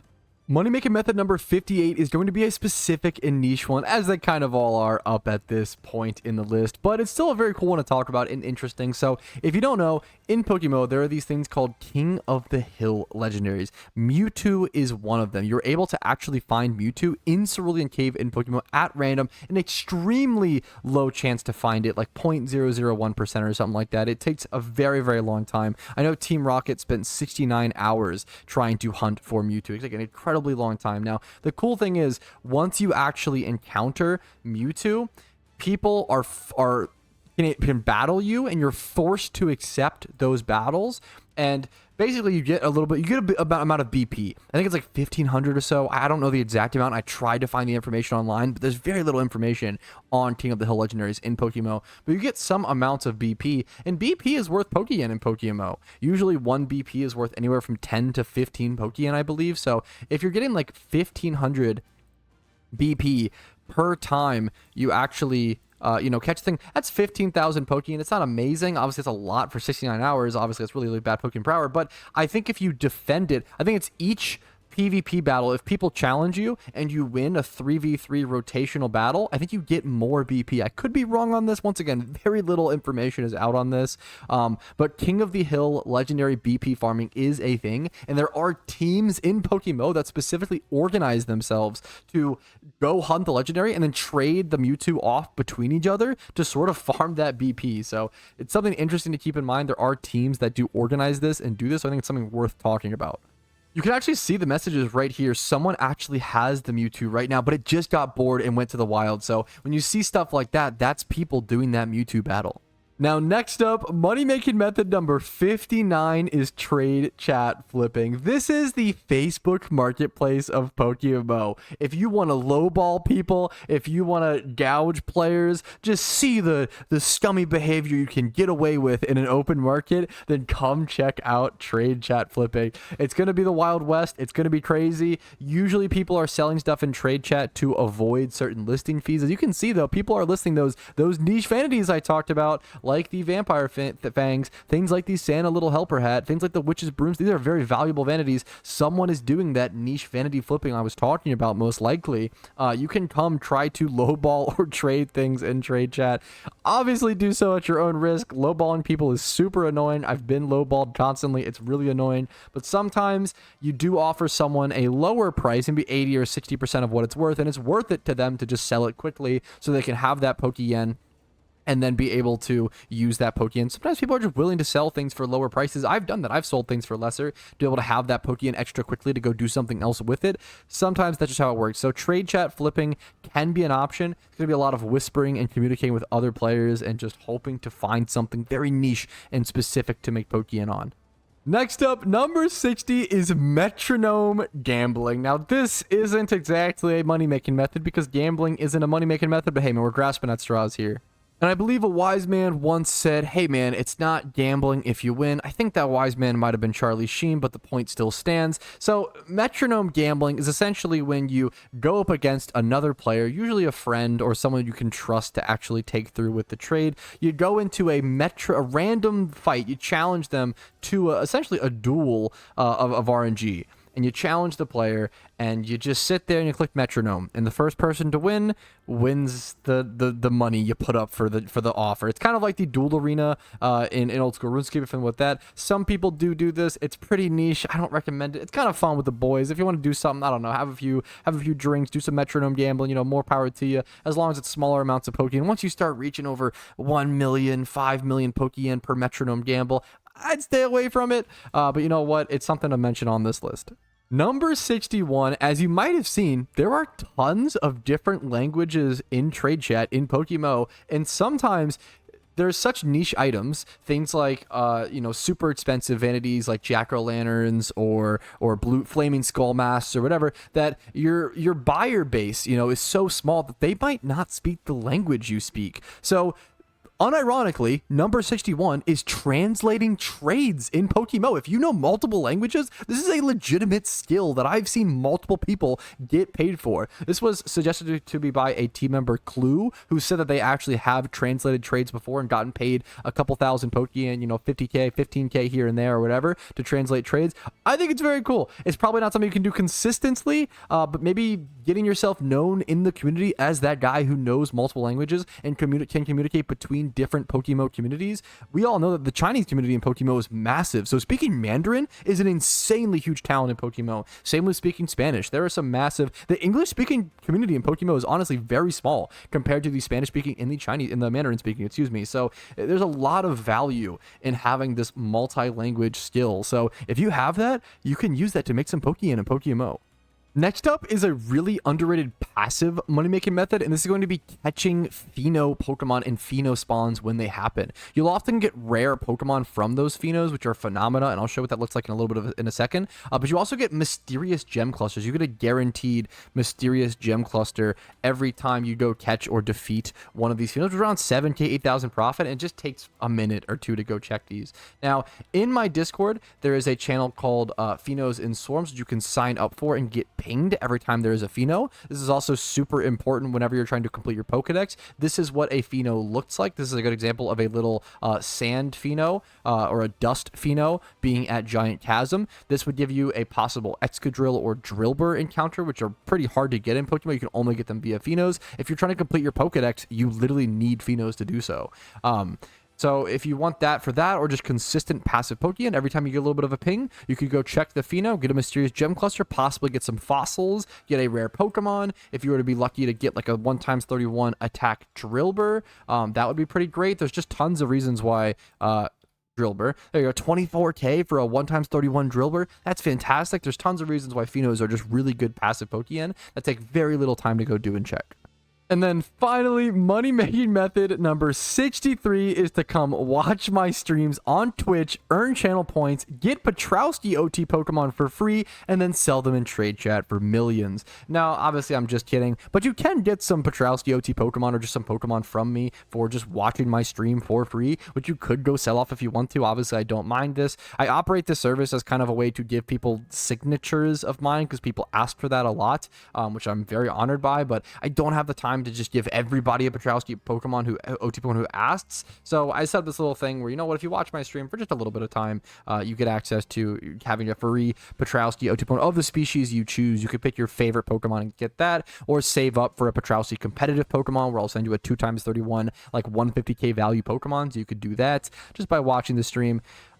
Yeah, that is it. That is the final one. Obviously, I got pretty creative, or I had to get pretty creative for some of these, so I appreciate you guys watching. Hopefully, some of these were super helpful. Maybe they were interesting. Maybe they were informative. If they were, remember, liking this long project, this long video means the world. Dislike if it wasn't helpful at all. If there wasn't a single money-making method that was useful to you, feel free to dislike. Subscribe to the channel for videos every single day. I upload PokeMMO videos every single day, and I have been for many, many years now. I love this game very much. Check out my streams on Twitch and on YouTube, usually live Monday through Friday at 12 p.m. ET. Discord is linked down below, which will be very helpful for a lot of the money-making methods like I mentioned earlier. And if you want to go above and beyond, if this video has helped you, made enough Pokeyen in-game to warrant it, and you have some extra dollars sitting around IRL, YouTube memberships, Twitch Primes, Twitch subs, and PayPal/Venmo donations really do allow me to keep making content. I couldn't spend the time that I do making PokeMMO content and learning and trying to prepare and present things like this for you guys without being able to pay my rent and eat food and not worry about that stuff. So thank you all so much for all of your above and beyond extra support.